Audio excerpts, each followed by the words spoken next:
My name is Claire, 33 years old, and my phone ringing at 2 a.m. was the sound of ultimate victory. The caller ID flashed the name of my husband's best friend Kevin. When I answered, Kevin was hyperventilating, his voice cracking with pure panic. "Claire, you need to come down here right now. David is in handcuffs. Lexi ran away. The feds are everywhere. They said the CEO of the building called the FBI to report massive fraud. You will not believe who the CEO is."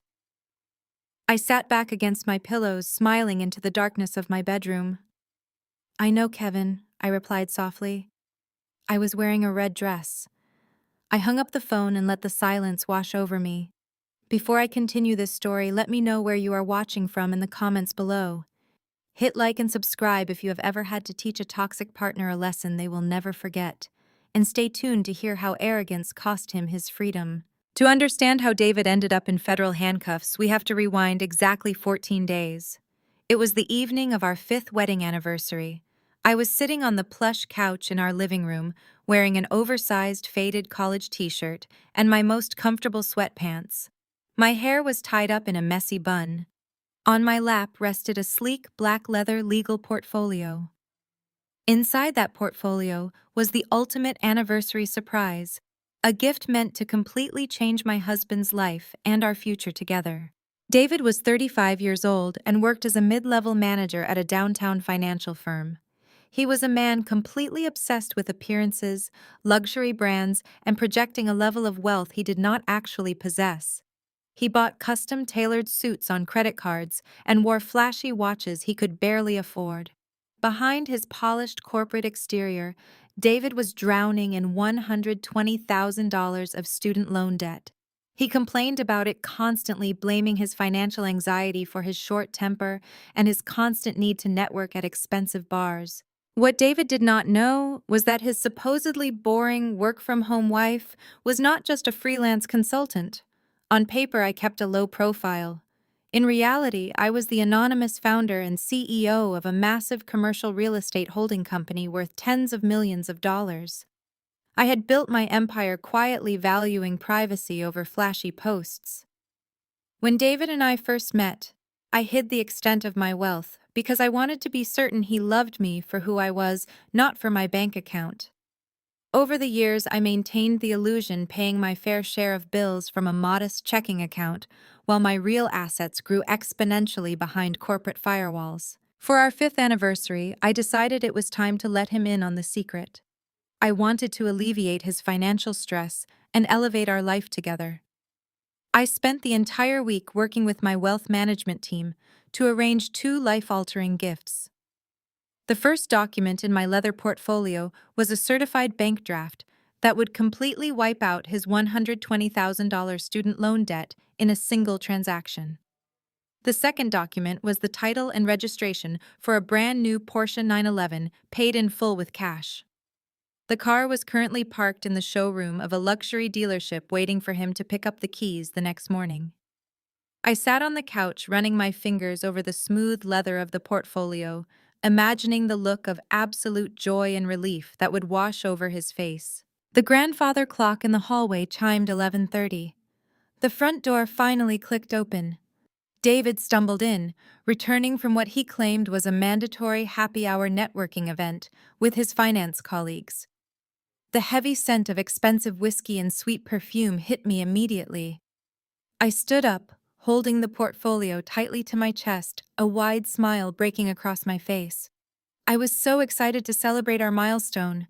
I was ready to give him the world. Instead of greeting me, instead of acknowledging our anniversary, David stopped dead in his tracks in the foyer. His eyes raked over my comfortable clothes, my bare face, and my messy hair. His upper lip curled into a sneer of pure, unfiltered disgust. He sighed heavily, a dramatic sound of utter exhaustion, and tossed his suit jacket carelessly over a chair. He did not say happy anniversary. He did not apologize for being late. When I took a step forward and asked him how his night was, he crossed his arms and looked me dead in the eye. The coldness in his gaze sent a sudden chill down my spine. "I cannot do this anymore, Claire," he said, his voice dripping with condescension. I spend my days rubbing shoulders with the elite working my way up the corporate ladder, and then I come home to this. He gestured vaguely at my outfit and the living room. You are just a freelancer. You sit around the house all day in sweatpants doing small projects. You have no ambition. You do not understand the pressure of the real corporate world. My colleagues have wives who look like models, women who run in high society circles and elevate their husbands. You just drag me down. You embarrass me. I stood frozen, the leather portfolio suddenly feeling incredibly heavy in my hands. The man I had spent 5 years loving, the man I was about to make a millionaire by association, was tearing me apart piece by piece. He took a step closer, delivering the final fatal blow with absolute arrogance. My friends think you are not remarkable enough for me, he stated coldly. And they are right. I could do better. I need a break from this marriage to find someone who matches my potential. David did not stop there. He paced our living room, waving his hands as he dismantled my identity. He told me his peers brought wives who understood high finance women dressed in designer labels, who knew exactly how to charm wealthy investors at corporate dinners. He complained that whenever he mentioned my business, he saw undisguised pity in his colleagues' eyes. According to David, a woman working from home in yoga pants and oversized shirts was a massive liability to a man destined for the executive suite. He ranted continuously about how he carried the sole financial burden of our household. He was entirely blind to the fact his paycheck barely covered his own credit card minimums, let alone our shared living expenses. I listened in silence as he described his grand vision of a power couple. He wanted a highly visible partner, someone who commanded immediate attention, a woman who could help him secure the $2 million penthouse he had been obsessively eyeing downtown. He used the word mediocre to describe my existence. He said I lacked the relentless drive to ever be anything more than a glorified virtual assistant. His words echoed off the walls of the house I purchased outright, though I placed his name on the deed to protect his fragile male ego. He demanded a temporary separation, right then and there. He claimed he needed space to network freely, to attend luxury galas without feeling ashamed of the plain woman standing on his arm. He told me he deserved someone whose fierce ambition mirrored his own, someone who could instantly elevate his social standing in the city. He wanted someone with a massive social media following, someone who secured VIP reservations just by stating her name. He truly believed he was destined for boundless luxury and viewed me as the heavy anchor preventing him from setting sail. I stood perfectly still, letting his tirade wash completely over me. I did not shed one tear. I did not scream. I did not defend my hard work or remind him of the countless times I bailed him out when his bank account dipped dangerously into the red. Instead, my mind went entirely quiet. The emotional bond I nurtured for 5 years snapped, instantly replaced by a cold, calculating clarity. I looked at the man pacing frantically in front of me and realized I did not know him at all. Or rather, I finally saw him exactly as he was. David was not a driven professional weighed down by massive student debt. He was a shallow, entitled fraud. He was a parasite feeding off my quiet stability so he could play the role of a wealthy titan in public. Every late night at the office, every canceled dinner date, every complaint about his highly stressful job was just an elaborate cover for his insatiable vanity. My internal monologue shifted rapidly from heartbreak to profound relief. If he had walked through that door 5 minutes earlier and smiled, I would have handed him ultimate financial freedom on a silver platter. I would have erased his massive debts completely. I would have handed him the keys to a luxury sports car. I would have legally bound myself to this parasite for the rest of my natural life.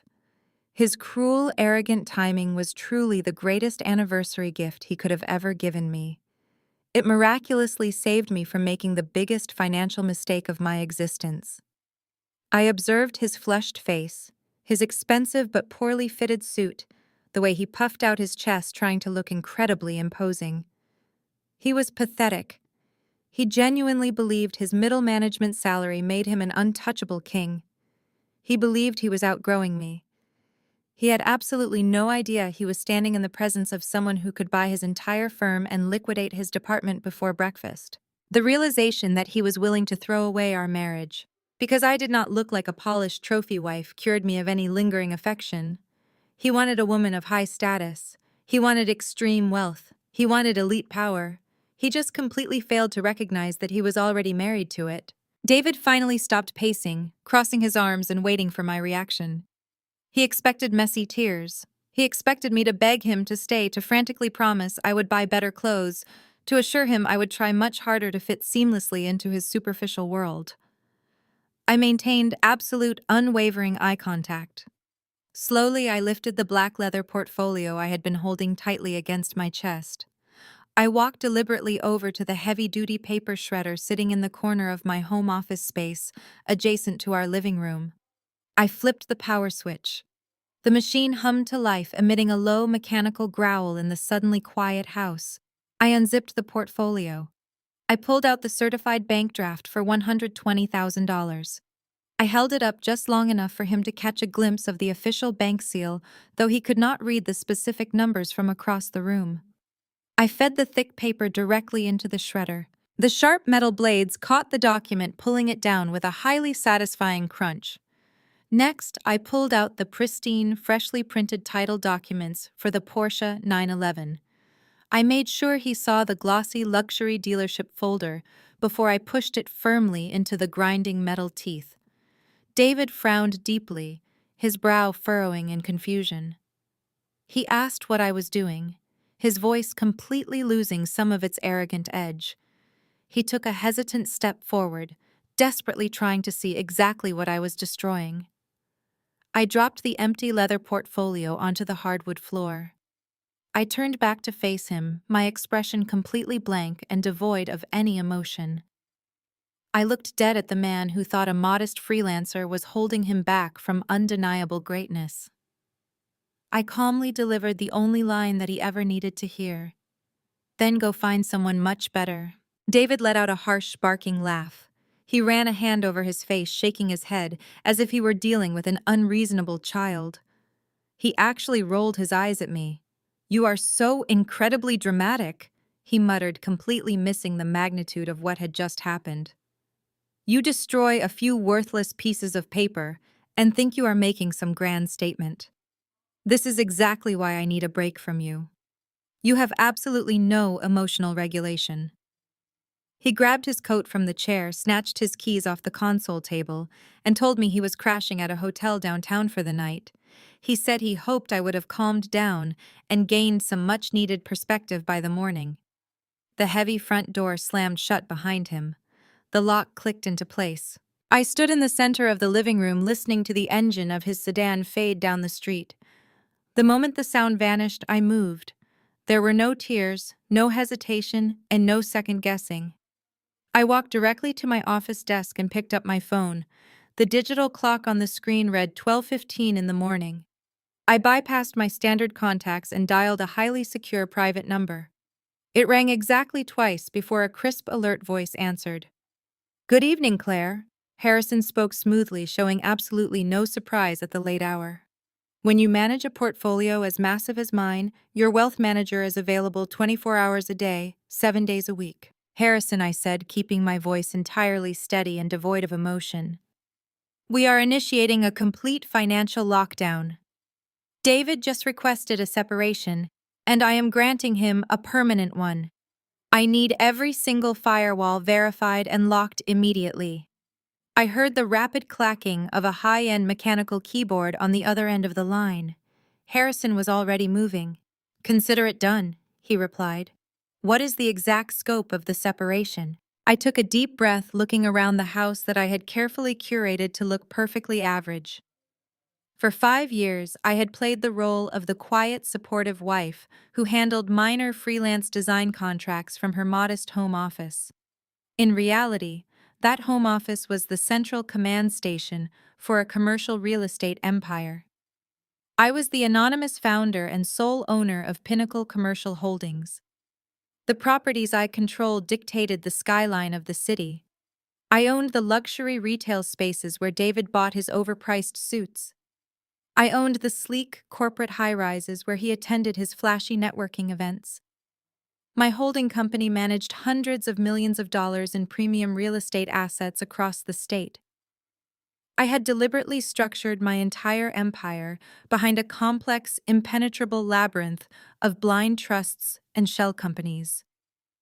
I did this initially to protect my privacy and security in a fiercely competitive industry, but it ultimately became the perfect shield against a financially reckless husband who only valued surface level prestige. Sever the joint checking account immediately, I instructed Harrison. Transfer my personal living allowance back into my primary private trust. Leave exactly half of the remaining balance in the joint account. It is barely $4,000, but let him have his exact legal share. Cancel the secondary credit card attached to my name, the one he uses for his daily premium coffee runs and luxury dry cleaning. I want every single line of credit extending from my personal accounts frozen. Done! Harrison confirmed, his tone strictly professional. Your corporate assets remain completely isolated because we never filed any joint tax returns connecting your personal identity to the holding company, and because he signed that ironclad prenuptial agreement under the assumption that you only possessed a modest inheritance, he has absolutely zero legal claim to Pinnacle Commercial Holdings.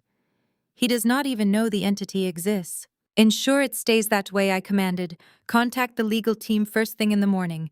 I want divorce papers drafted immediately. I want the terms to be swift and merciless. He gets nothing beyond what he walked into this marriage with. Harrison agreed and promised to have the legal team on standby by dawn. We ended the call, and I set my phone down on the desk. A profound sense of relief washed over my entire body. I had successfully severed the financial tether to a man who saw me as a burden. My empire was entirely secure. My wealth was untouchable. The business I built from the ground up, negotiating fierce commercial leases and acquiring massive high-value properties, remained solely mine. With the financial lockdown complete, I turned my attention to the physical reality of my house. I walked upstairs to our master bedroom. I opened his closet and pulled down 3 large, heavy-duty travel suitcases he had bought for a corporate retreat. I did not bother folding anything neatly. I grabbed his expensive custom-tailored suits off their hangers and tossed them haphazardly into the luggage. I gathered his excessive collection of designer ties, his overpriced cologne, and his meticulously polished dress shoes. I dumped everything inside, forcing the zippers shut with a satisfying rip of fabric when a sleeve got caught. I carried the heavy suitcases downstairs one by one, dragging them across the hardwood floor. I unlocked the front door and pushed them roughly onto the front porch, letting them tumble down the first 2 concrete steps. I went back inside and gathered his golf clubs, his gym bags, and the framed photos of his finance friends he kept on the mantel. I piled them on top of the suitcases. The crisp night air rushed into the foyer as I looked at the pathetic pile of belongings sitting on my property. This was the sum total of the man who thought he was destined for absolute greatness. I stepped back inside, closed the heavy oak door, and slid the deadbolt securely into place. I engaged the security system, typing in my personal code. The house chirped, signaling that the perimeter was fully armed and locked down. I turned off the living room lights and walked upstairs to my bedroom. I slipped under the cool, clean sheets, feeling lighter than I had in 5 long years. David wanted someone who matched his ambition. He was about to find out exactly what happens when you underestimate the quiet woman standing right beside you. He was going to wake up tomorrow morning to a locked door, canceled cards, and a harsh reality check. And he still had absolutely no idea that he had just walked away from a multi-million-dollar fortune. I closed my eyes, a genuine smile playing on my lips, and drifted into the most peaceful sleep I had experienced since the day we met. 2 days passed in absolute tranquility. I did not receive a single text message or phone call from David, which suited me perfectly. I spent those 48 hours finalizing the legal perimeter around my corporate assets and transferring my personal funds into heavily fortified private trusts. On the morning of the second day, I was sitting at my kitchen island, sipping a dark roast coffee and reviewing a commercial lease agreement on my laptop. I was wearing my favorite gray sweatpants and a plain white t-shirt. The security chime on my control panel chirped, alerting me to movement in the driveway. I pulled up the exterior camera feed on my tablet. David's sedan pulled in. He was not alone. The passenger door opened and a young woman stepped out. She looked to be about 24 years old. She was dripping in ostentatious designer logos, sporting oversized sunglasses, and carrying a handbag that I knew cost more than her rent. She held her smartphone high in the air, recording herself as she walked up my driveway. This was Lexi. I knew exactly who she was because my legal team had already run a comprehensive background check on David's recent activities. Lexi was a self-proclaimed lifestyle influencer who curated a completely fabricated existence of high luxury entirely funded by desperate men trying to buy her attention. I calmly closed my laptop and set my phone against my coffee mug, angling the camera lens directly toward the kitchen entryway. I pressed record. A few seconds later, the front door unlocked. David walked in, puffing his chest out. He had come back to collect the rest of his expensive electronics and his collection of vintage watches. Lexi trailed closely behind him, still holding her phone up, panning the camera across my foyer. David did not look apologetic. He looked incredibly smug, as if he had just won a massive prize and brought it home to show off. He glanced at me sitting at the island in my comfortable clothes and let out a derisive snort. Lexi lowered her sunglasses, her eyes sweeping over the carefully curated minimalist interior of my home. She wrinkled her nose in exaggerated disgust. "Oh, wow," she said, her voice loud and grating. "You were not kidding, David. This place is so incredibly mid-tier. It literally screams suburban mediocrity. I cannot believe you lived in such a boring space for 5 whole years. It feels like a dentist waiting room." David chuckled, placing his hand affectionately on her lower back. "I told you, babe. I was suffocating in this environment. I need a space that actually reflects my success." Lexi giggled, turning her attention to me. She looked me up and down, her gaze lingering on my plain t-shirt and gray sweatpants. "And you must be Claire," she stated, her tone dripping with mock pity. "No wonder he needed an upgrade. You look like you just rolled out of bed. Have you ever heard of a blowout, or maybe a little bit of mascara? It is honestly embarrassing. A man with David's earning potential needs a woman who actually puts effort into her appearance. Someone who belongs in the elite circles." I did not flinch. I did not raise my voice. I took a slow, deliberate sip of my coffee, savoring the rich flavor, and looked directly at David. I needed to ensure the recording captured every necessary legal element for my divorce file. So I asked, keeping my tone mild and conversational. "You brought your mistress into my home. Are you officially stating that our marriage is over, David?" He stepped forward, puffing his chest out even further. "Lexi is not a mistress. She is my future. And yes, Claire, we are entirely done. I am leaving you. I am officially moving out of this depressing house permanently. Lexi and I are moving on to much bigger and better things. We are currently scouting luxury properties downtown. Properties you could never even dream of stepping foot in." I nodded slowly, letting the silence stretch out to highlight his arrogance on the audio track. "I wanted to be absolutely thorough. And you are openly admitting to this affair," I pressed gently. "You are leaving your wife for this 24-year-old influencer." Lexi scoffed, stepping closer to David and wrapping her arm around his waist. "He is not leaving you, honey. He is escaping you. He deserves a woman who can elevate his brand. We have been seeing each other for 3 months and he has already promised me the world. You are just a bitter footnote in his success story now." That was the jackpot. I had clear, undeniable recorded proof of his abandonment of the marital home, a timeline confirming his infidelity, and a brazen admission of his intent to permanently dissolve the marriage for another woman. I smiled politely at both of them. "Grab whatever electronics you left upstairs and leave the key on the counter," I instructed calmly. "I have some freelance design work to get back to."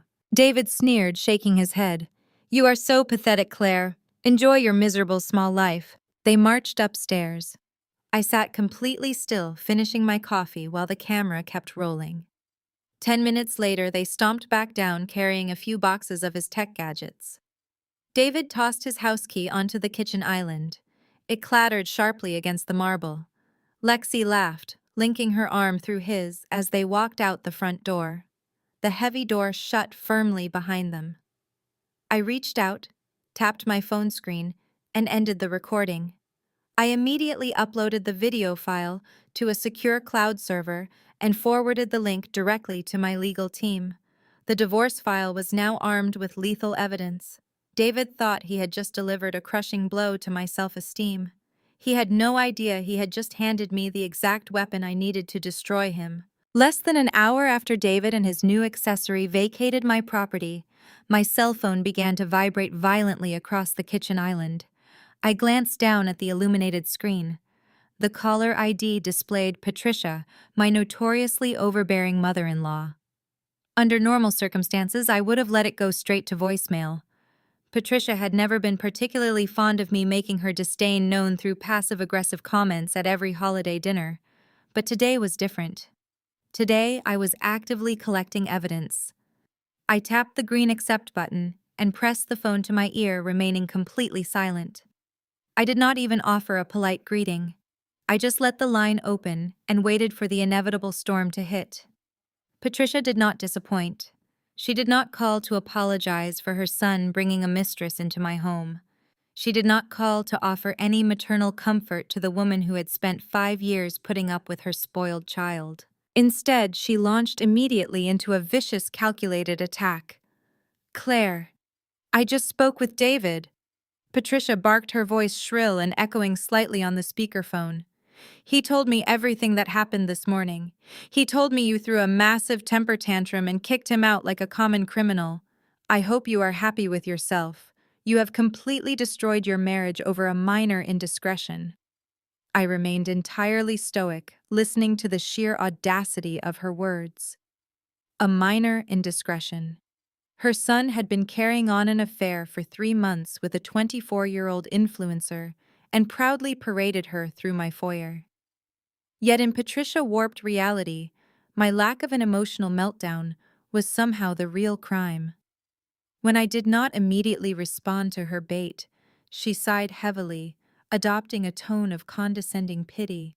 "Listen to me, Claire," she continued. "Men like David, successful, driven, high-earning men, they have needs. They face an incredible amount of pressure in the corporate world. They need a wife who understands that pressure. They need a woman who takes absolute pride in her appearance, someone who dresses elegantly and maintains a certain standard. You walk around in sweatpants all day. You do not wear makeup. You treat your appearance like an afterthought.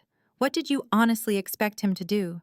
He is a handsome, wealthy man. Of course his eyes are going to wander when he comes home to a wife who puts zero effort into keeping his attention.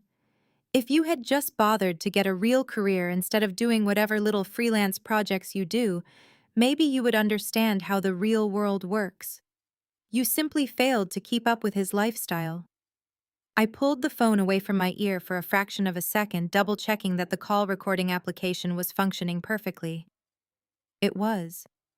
Every single vile word was being captured and stored. I brought the device back to my ear just as another voice chimed in the background. It was Naomi, David's older sister. She must have been sitting right next to Patricia, listening in on speakerphone. Naomi was exactly like her mother, deeply entitled, entirely dependent on her husband's income, and endlessly critical of anyone who did not match her manufactured aesthetic. "Give me the phone, Mom," Naomi demanded, her voice cutting sharply through the line. "Listen here, Claire. David has outgrown you. It is that simple. You have been a total dead weight holding my brother back for years. He is destined for upper management. He is networking with millionaires. He needs a partner who can navigate high society, not someone who sits on the couch typing on a laptop all afternoon. Lexi is young, beautiful, and she actually understands branding. She makes him look good. You just make him look pathetic. You should be thanking him for staying with you as long as he did. Do not you dare try to take him for his money in the divorce either. We all know you have contributed absolutely nothing of value to his success.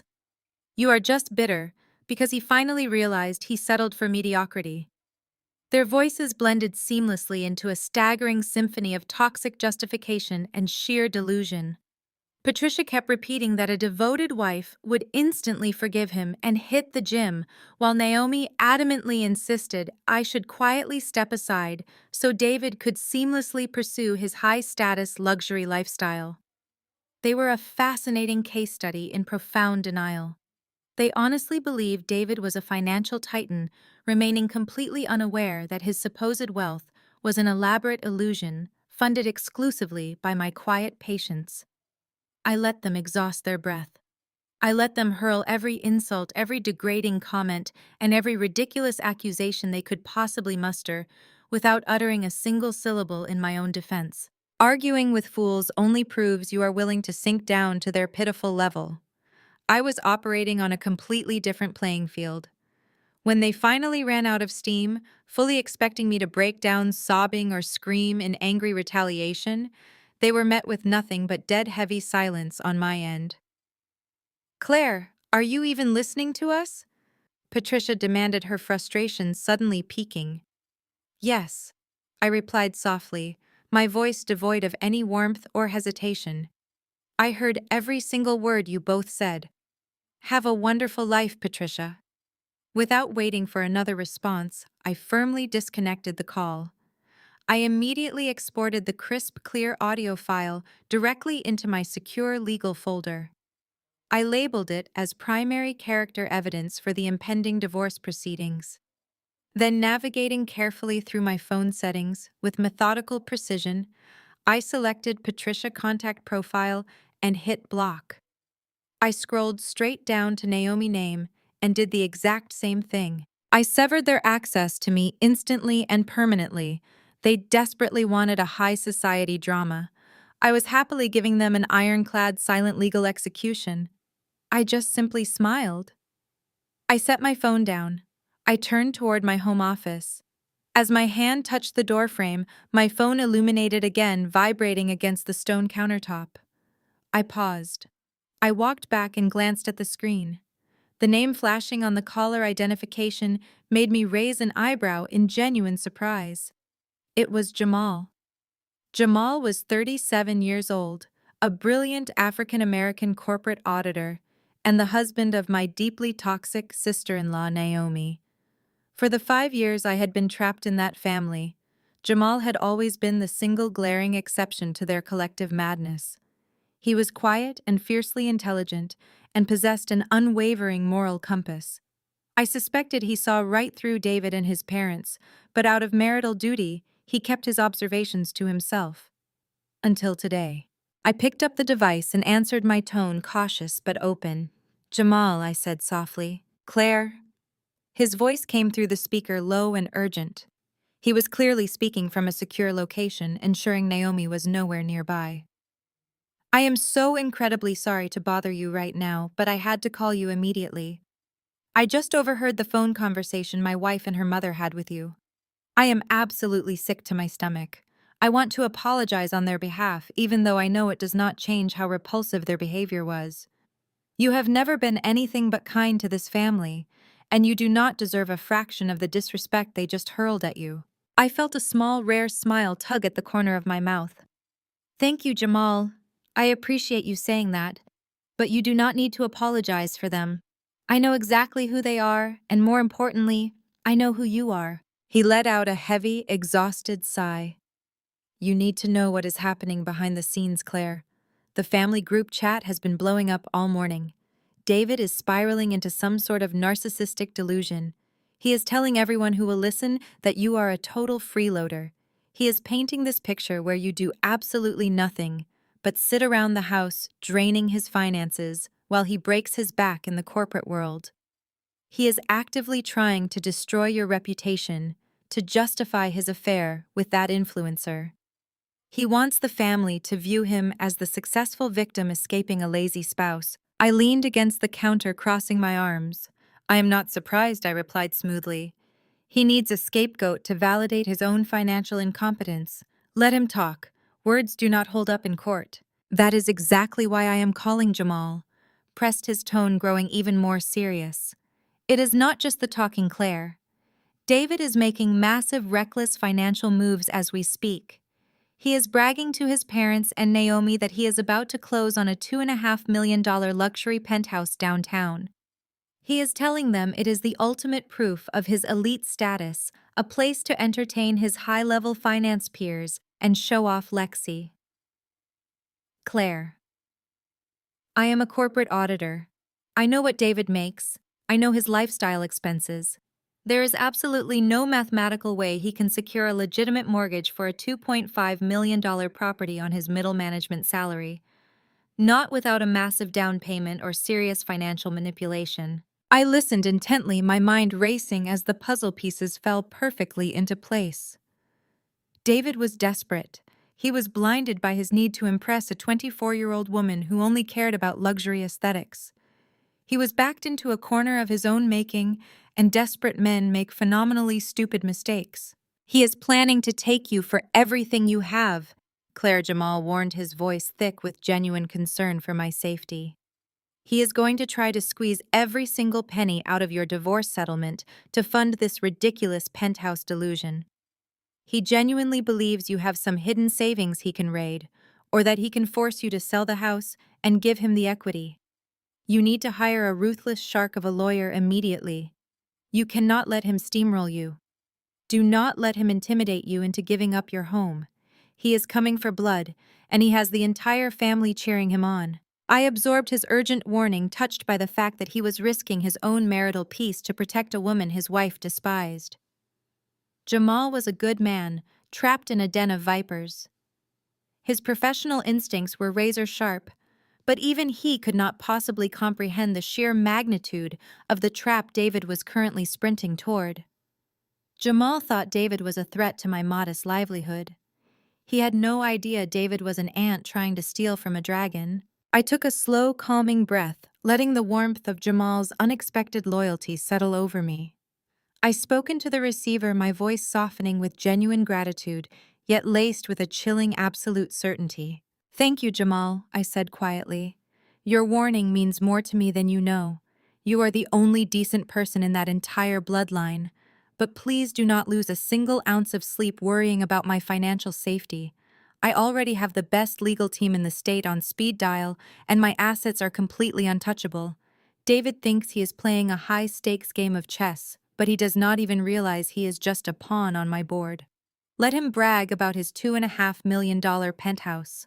Let him boast to Patricia and Naomi about his impending elite lifestyle." I paused, allowing a deadly, icy smile to spread across my face as I envisioned the financial bloodbath that was about to unfold. "Do not worry, Jamal," I whispered softly into the phone. "He is about to walk right off a cliff." The following afternoon, the doorbell rang with sharp urgency. I checked the security feed and saw a man in a rumpled suit holding a thick manila envelope.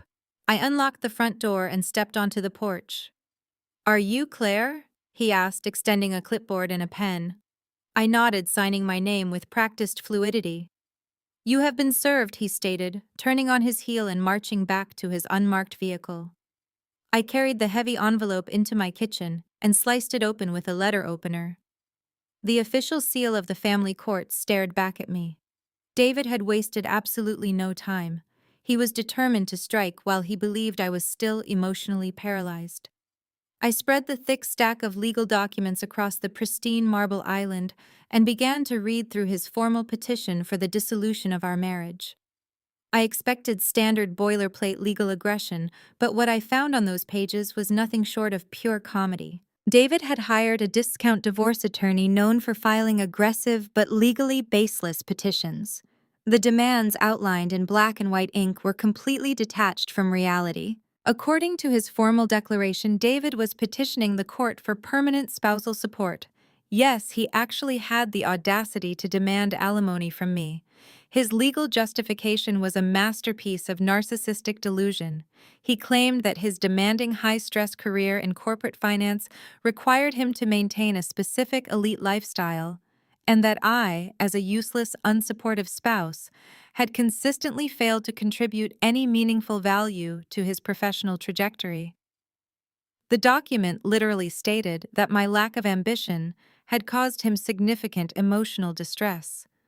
Because of this fabricated suffering, He believed he was entitled to monthly compensation to maintain the standard of living he had worked so hard to build. But the absolute absurdity did not stop there.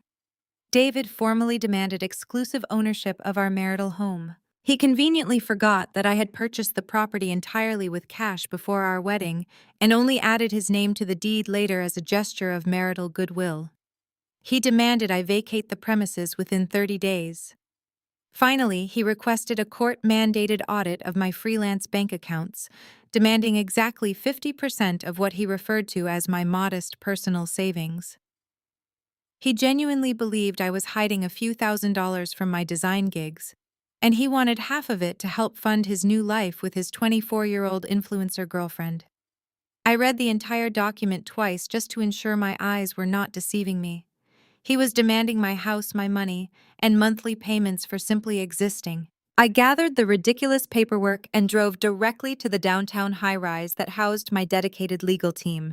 These were not discount divorce lawyers. They were ruthless corporate litigators who moonlighted in high-net-worth asset protection. I bypassed the receptionist and walked straight into the corner glass office of my lead counsel, Richard. I dropped the manila envelope onto his massive mahogany desk. Read this, I instructed, taking a seat in the plush leather chair opposite him. Richard adjusted his glasses and skimmed through the pages. Within 2 minutes, a deep, booming laugh erupted from his chest. He literally tossed the paperwork back onto the desk, shaking his head in sheer disbelief. "This is pure fiction," he chuckled, leaning back in his chair. "The man is demanding alimony from a billionaire based on a middle management salary while simultaneously demanding a house he never contributed a single dollar toward. I can have this entire petition dismissed by a judge before lunch tomorrow, Claire. We can crush him instantly. I will counter-file showcase the prenuptial agreement, expose his infidelity, and leave him with absolutely nothing but the clothes on his back. We can destroy him right now." I held up my hand, stopping him immediately. "No, Richard," I said, my voice dangerously calm.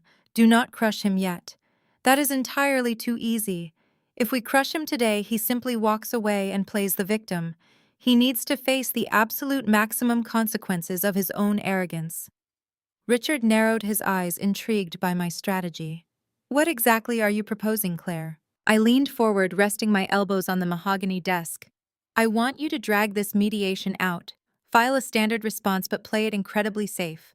Act like we are slightly intimidated by his aggressive demands. Request delays for asset discovery. Send him endless requests for mundane financial documents. I want him to believe his discount lawyer actually has us backed into a corner. I want him to feel incredibly powerful and completely untouchable." Richard nodded slowly, a ruthless smile matching my own. "You want to give him enough rope to hang himself?" "Exactly," I confirmed. "Jamal warned me that David is desperately trying to secure financing for a $2.5 million luxury penthouse to impress his new girlfriend. He does not have the credit or the cash to make that happen legally. He is going to try something incredibly stupid to get that money. If he thinks I am weak and distracted by a messy divorce mediation, he will feel confident enough to execute whatever fraudulent scheme he is brewing. Let him think he is winning, Richard. Let him celebrate his fake victory. Keep the mediation going just long enough for him to walk right into a trap he cannot escape." Richard picked up his pen and began taking rapid notes. "Consider the stall tactics," activated Claire. "We will play the frightened spouse routine perfectly." I smiled as I stood up, smoothing the fabric of my tailored jacket. I trusted Richard implicitly. He understood the delicate art of corporate warfare and personal retribution. David wanted a high-stakes battle. He was going to get a spectacular execution. I walked out of the office ready for the absolute, inevitable destruction. While I was meticulously laying the groundwork for his legal slaughter, David was experiencing a brutal reality check of his own. The illusion of his boundless wealth was rapidly cracking under the relentless demands of his new girlfriend. Lexi simply did not care about the complex legalities of our divorce mediations or the harsh limitations of a middle management salary. She only cared about aesthetics and content creation. She had already teased her followers with a sneak peek of the luxury downtown penthouse, promising them a grand house tour video by the end of the month. She wanted the floor-to-ceiling windows, the private elevator access, and the unobstructed views of the city skyline to serve as the perfect backdrop for her sponsored posts. She complained constantly about the temporary hotel suite David had rented, calling it cramped and unacceptable for a woman of her rising status. She furiously threatened to pack her expensive bags and find a real man who could actually deliver on his grand promises if David did not secure the penthouse immediately. David was utterly terrified of losing her. Losing Lexi meant losing his newly acquired elite status and facing the ultimate humiliation of moving back into a very cheap apartment alone. Driven by sheer desperation and the paralyzing fear of public embarrassment, David scheduled a confidential meeting with a high-end mortgage broker. He walked into the sleek office wearing his finest custom suit, exuding his usual arrogant confidence, and formally submitted his application for a $2.5 million mortgage. The broker took one look at David's financial portfolio and completely dismantled his ego. His debt-to-income ratio was a spectacular disaster. His credit cards were entirely maxed out from funding Lexi's designer shopping sprees, expensive dinners, and luxury hotel stays. His middle management salary, while comfortable for an average suburban lifestyle, was mathematically incapable of supporting a multi-million-dollar real estate acquisition.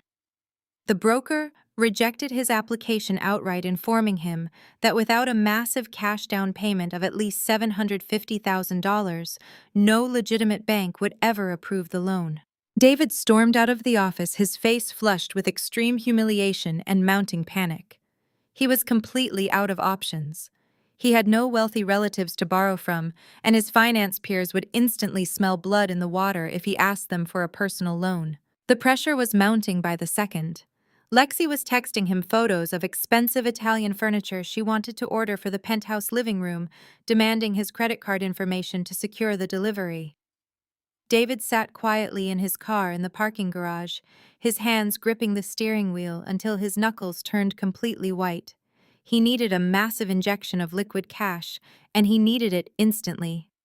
It was in that moment of blind, suffocating panic that his arrogance overrode whatever remaining common sense he possessed. He remembered the marital home. He knew the house was fully paid off, completely free of any existing mortgage.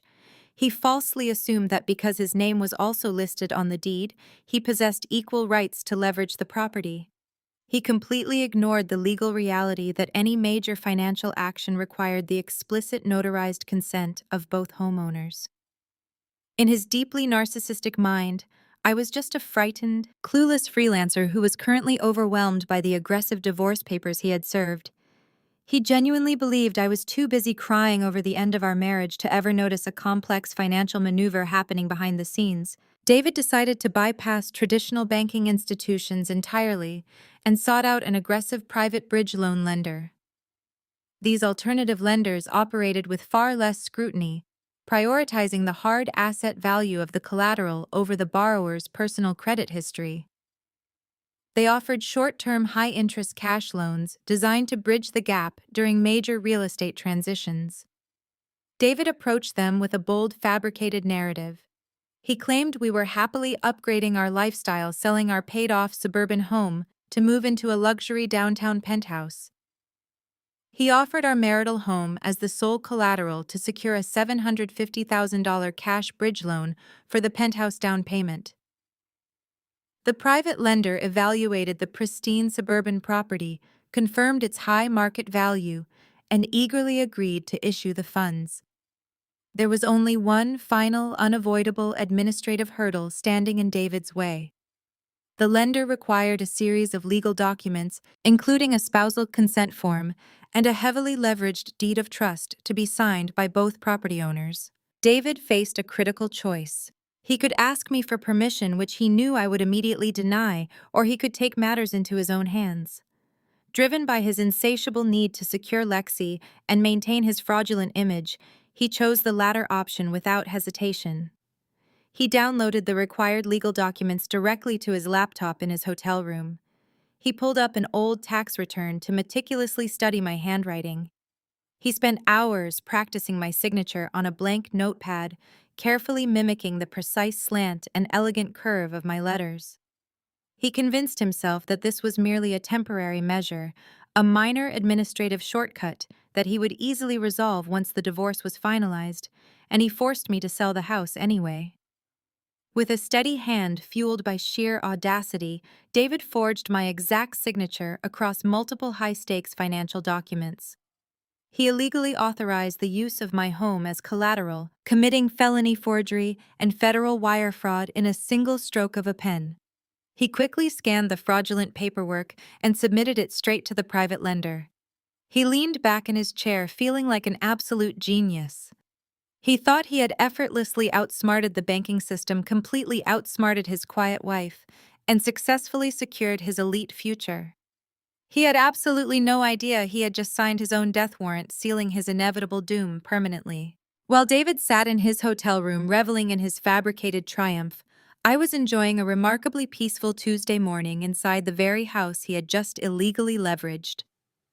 I was seated at my expansive glass desk in my home office, analyzing a quarterly earnings report from my commercial retail sector.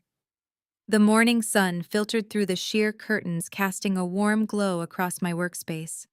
My coffee was freshly brewed, and the quiet solitude of the house was a profound relief after 5 years of David pacing these floors and complaining about his immense, unappreciated talents.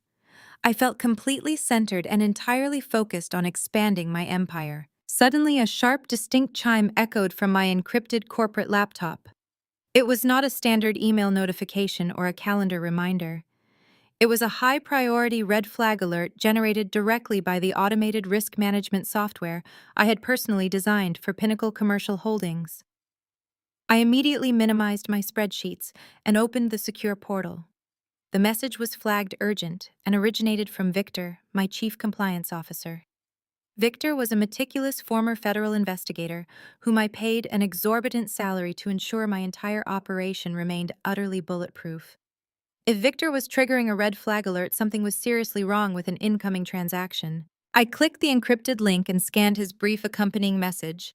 He informed me that an abnormally high-risk private bridge loan was attempting to clear escrow for a premium residential unit within our luxury property division. The private lender involved was notorious for aggressive predatory lending tactics, and the collateral documentation looked highly irregular. Victor wanted my direct authorization before allowing our legal department to either approve the escrow transfer or reject the buyer entirely. I opened the attached PDF dossier and began scrolling through the transaction details. My eyes scanned the property address first. It was the Azure Tower. This specific building was the absolute crown jewel of my downtown residential portfolio. It was an ultra-exclusive high-rise designed specifically to cater to elite athletes, tech billionaires, and old money families. The unit in question was Penthouse B, a sprawling $2.5 million masterpiece featuring panoramic skyline views, a private glass elevator, and imported Italian marble floors. I scrolled down to the buyer information section. I stopped breathing for a fraction of a second. The name printed in bold black ink across the preliminary purchase agreement was David. I blinked, staring at the high-definition screen to ensure my eyes were not deceiving me. It was his full legal name, his exact date of birth, and his current temporary hotel address. Out of every single luxury high-rise in this massive metropolitan city, David had desperately chosen the one building that I anonymously owned. The sheer mathematical improbability of this coincidence was staggering.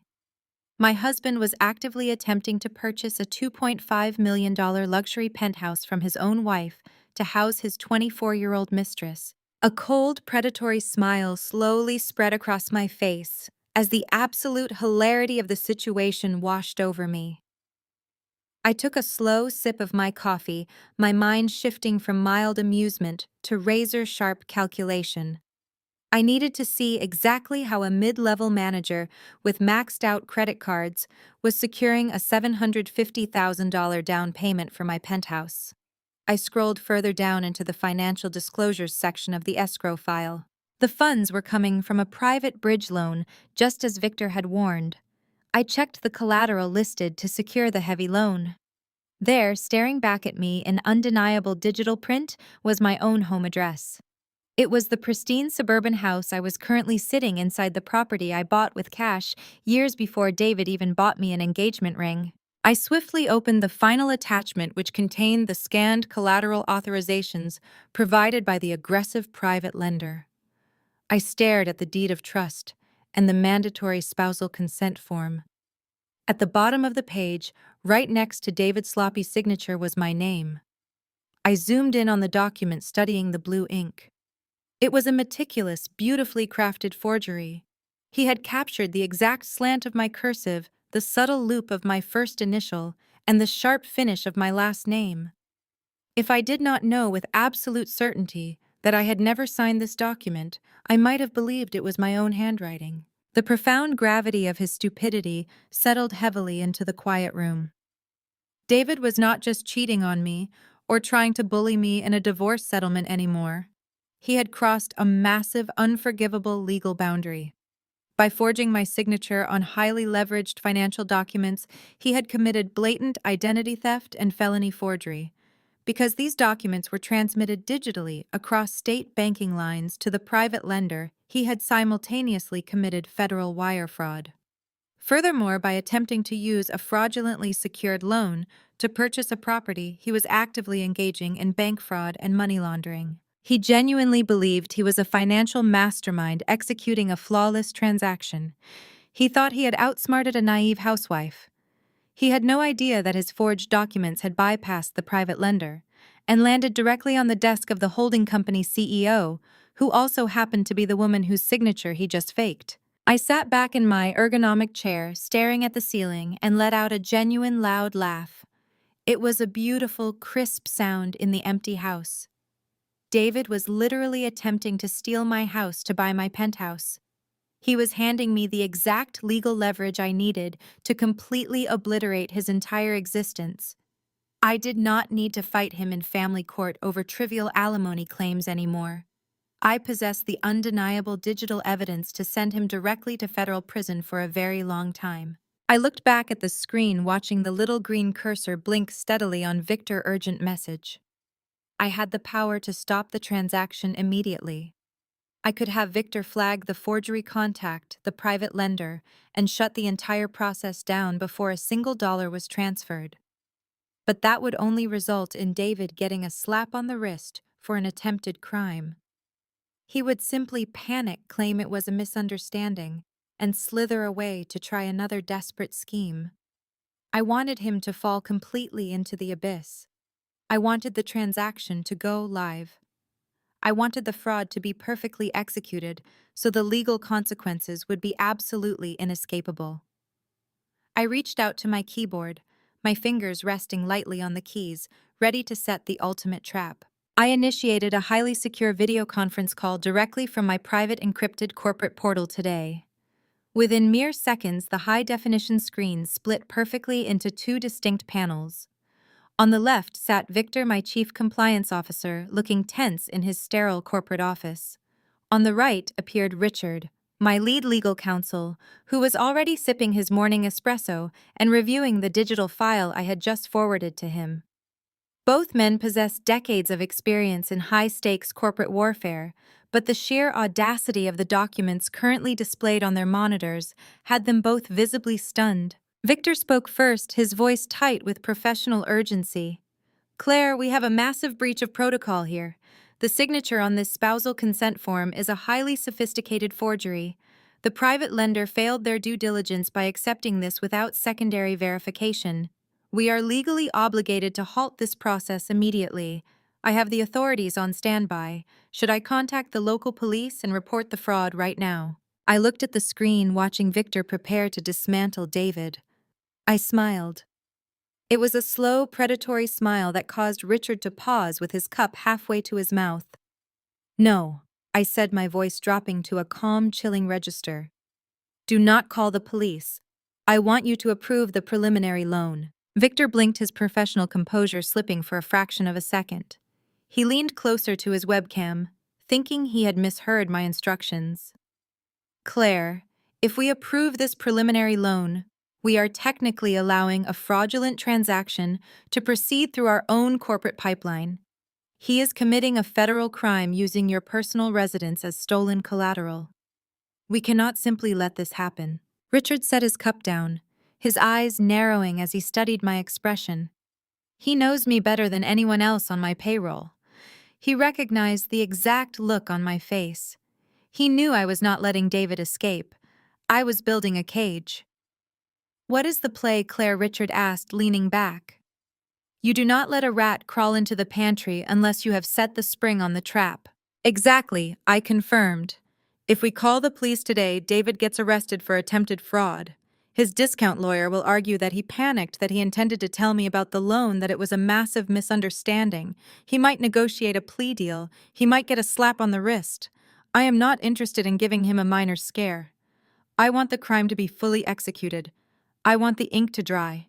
I want the funds to clear the lender and land directly inside our escrow account. Once the money crosses state lines and the fraudulent deed is officially recorded, the federal crime is undeniable. He cannot claim it was a mistake once he takes possession of the keys." Victor exhaled slowly, finally understanding the sheer magnitude of my strategy. "It is incredibly risky," he warned. "But if you want to let him complete the transaction, we need an ironclad fail-safe. We need a mechanism to instantly obliterate his position the second the fraud is officially recognized by our holding company." "That is exactly why I have you, Richard," I replied, shifting my gaze to my lead counsel. "I want you to draft an aggressive, immediate clawback and fraud acceleration clause. I want it buried so deep inside the closing paperwork that his discount lawyer will never even bother to read it." Richard smiled, a wicked gleam appearing in his eyes. He grabbed a legal pad and a gold fountain pen. "Define the parameters for me, Claire. How much blood are we drawing from this stone?" "Every single drop," I commanded. "I want the clause to explicitly state that if any fraudulent documentation, forged signatures, or illegal collateral is discovered at any point during the transaction, the holding company retains the absolute right to trigger an immediate acceleration of the debt. It must stipulate that upon discovery of fraud, the holding company can instantly seize the purchased asset, meaning the penthouse, without any standard eviction delays. Furthermore, the clause must grant us the legal authority to instantly freeze all buyer financial accounts connected to the transaction pending a full federal investigation." Richard wrote furiously, his pen scratching loudly against the paper. "So, if I am understanding this correctly," he summarized, looking up, "the moment we activate this clause, we legally seize the penthouse back. Because the bridge loan funds are already transferred, we retain those funds as penalty damages. The private lender will then realize their collateral, meaning your house is invalid because the signature was forged. They will immediately pursue David for the missing $750,000, but his bank accounts will be completely frozen by our clause." "Yes," I confirmed. "He will have no house. He will have no money. He will have a furious lender hunting him down for nearly $1 million. And he will be standing in the middle of a federal wire fraud investigation with absolutely zero resources to hire a defense attorney." Victor shook his head in sheer disbelief. "It is brilliant. It is a completely legal corporate execution. I will ensure the compliance team approves the preliminary loan by noon today. We will greenlight the escrow process and authorize the final closing date for next Friday." "Excellent," I said, my voice filled with dark satisfaction. "Make sure the closing documents are thick, confusing, and utterly exhausting to read. David is arrogant and impatient. He will sign anything put in front of him just to get the keys and impress his new girlfriend. Let him have his moment of glory. Let him think he has won. The higher he climbs, the harder he is going to fall." I ended the video call and closed my laptop, feeling a profound sense of anticipation. The trap was officially set, and the countdown to his absolute destruction had begun. Across town, David was pacing the floor of his cramped temporary hotel suite when his phone vibrated loudly on the glass coffee table. He lunged for it, nearly knocking over an empty coffee cup. The notification on his screen displayed an incoming email from the private lending agency. His heart hammered aggressively against his ribs as he swiped to open the message. The bold green letters at the top of the document declared "Preliminary approval granted." The escrow transfer had been officially authorized, and the final closing documents were being prepared for his signature by the end of the week. David let out a triumphant shout, pumping his fist into the air. He felt a massive surge of adrenaline coursing through his entire body. He had done it. He had completely outsmarted the rigid banking system. He had effortlessly secured a multi-million-dollar property, using a forged signature on a house he did not even own, and no one suspected a single thing. He genuinely believed his own fraudulent brilliance had cemented his status among the city elite. He immediately called Lexi. She answered on the second ring, the loud thumping bass of a trendy coffee shop playing in the background. Babe David said, his voice practically shaking with arrogance. "Pack your designer bags. The penthouse is officially ours. We get the keys on Friday." I heard Lexi shriek with delight through the phone receiver. She started loudly telling her friends at her table that her finance king had just secured their luxury downtown dream home. David soaked in her adoration, feeling like an absolute conqueror. He promised to take her out to the most expensive steakhouse in the city that night to celebrate their massive upgrade in lifestyle. He hung up the phone feeling completely untouchable. Fueled by his fabricated success and a deep-seated need to inflict maximum emotional damage, David opened his text message thread with me. He wanted to make sure I knew exactly how fast he was leaving me behind. He wanted to twist the knife, reminding me of my supposed inferiority. He typed out a vicious, mocking message, his thumbs flying rapidly across the screen. "Hey, Claire. Just wanted to give you a heads up that I am officially moving into a $2.5 million penthouse downtown this Friday. Lexi and I are upgrading to a lifestyle you could not even comprehend. It feels amazing to finally be with a woman who matches my ambition and belongs in the elite circles. I hope you enjoy rotting in that mediocre suburban house while I build my empire. Do not try to ask me for any money when your little freelance gigs dry up. You are officially stuck in the minor leagues." I was sitting in my kitchen reading a novel when my phone chimed. I picked it up and read his message. I did not feel a single ounce of anger or hurt. I felt profound pity for his sheer monumental stupidity. He was bragging about moving into a property that I legally owned using a loan secured by a house I fully purchased. He was actively mocking the dragon while standing completely engulfed in flames. I walked quietly into my home office and woke up my corporate laptop. Richard had just securely emailed the final revised closing documents for Penthouse B in the Azure Tower. I opened the PDF and scrolled meticulously to page 47, subsection 9.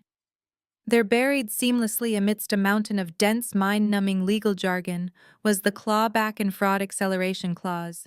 It was beautifully drafted, a lethal landmine, completely hidden in plain sight. It granted Pinnacle Commercial Holdings the absolute irrevocable right to immediately seize the property, freeze the buyer's assets, and retain all transferred escrow funds as penalty damages upon the discovery of any fraudulent documentation. I smiled, a genuine, relaxed expression of deep satisfaction. I pulled up the electronic signature portal. As the anonymous founder and CEO of Pinnacle Commercial Holdings, I authorized the sale. I signed the documents confirming the trap was fully armed and operational. I hit send, returning the approved paperwork to the corporate escrow division. David was out celebrating his fake victory, drinking overpriced champagne and basking in the adoration of a woman who only cared about the illusion of his wealth. He thought he was ascending to the absolute pinnacle of high society. He thought he had completely crushed his boring, unremarked wife. He had absolutely no idea that I had just legally finalized his total destruction. I closed my laptop, the soft click of the screen shutting mirroring the finality of my actions. I walked upstairs, changed into fresh, comfortable pajamas, and settled into bed. My mind was completely clear. There was no lingering anxiety about the divorce, no sorrow over the end of the marriage. The emotional severing was entirely complete. I pulled the heavy duvet over my shoulders, listening to the quiet, secure hum of the house that belonged entirely to me. David was currently living his best, most fraudulent life, completely unaware that a massive legal guillotine was poised directly above his neck. I closed my eyes and drifted into a deep, uninterrupted sleep, resting peacefully while my ex-husband eagerly prepared to walk straight off a cliff of his own making. The morning of the mediation arrived with crisp, unforgiving sunlight. I walked into the sterile conference room of the downtown mediation center alongside Richard, my lead counsel. The room was specifically designed for high conflict resolutions, featuring a heavy oak table, neutral gray walls, and a highly advanced audio recording system sitting squarely in the center. We arrived early, organizing our files, maintaining quiet, focused energy. At precisely 10 minutes past the scheduled start time, the heavy glass door swung open. David walked in, exuding an overwhelming aura of manufactured dominance. He was not alone. He had explicitly brought Lexi to an official closed-door legal mediation. She strutted in behind him, dripping in aggressive luxury. She wore a tailored blazer, carrying a logoed handbag and sporting oversized sunglasses indoors. I knew every single item she wore was sitting on David's rapidly suffocating credit cards. The mediator, a stern older woman, requested that Lexi wait outside as she was not a party to the marriage.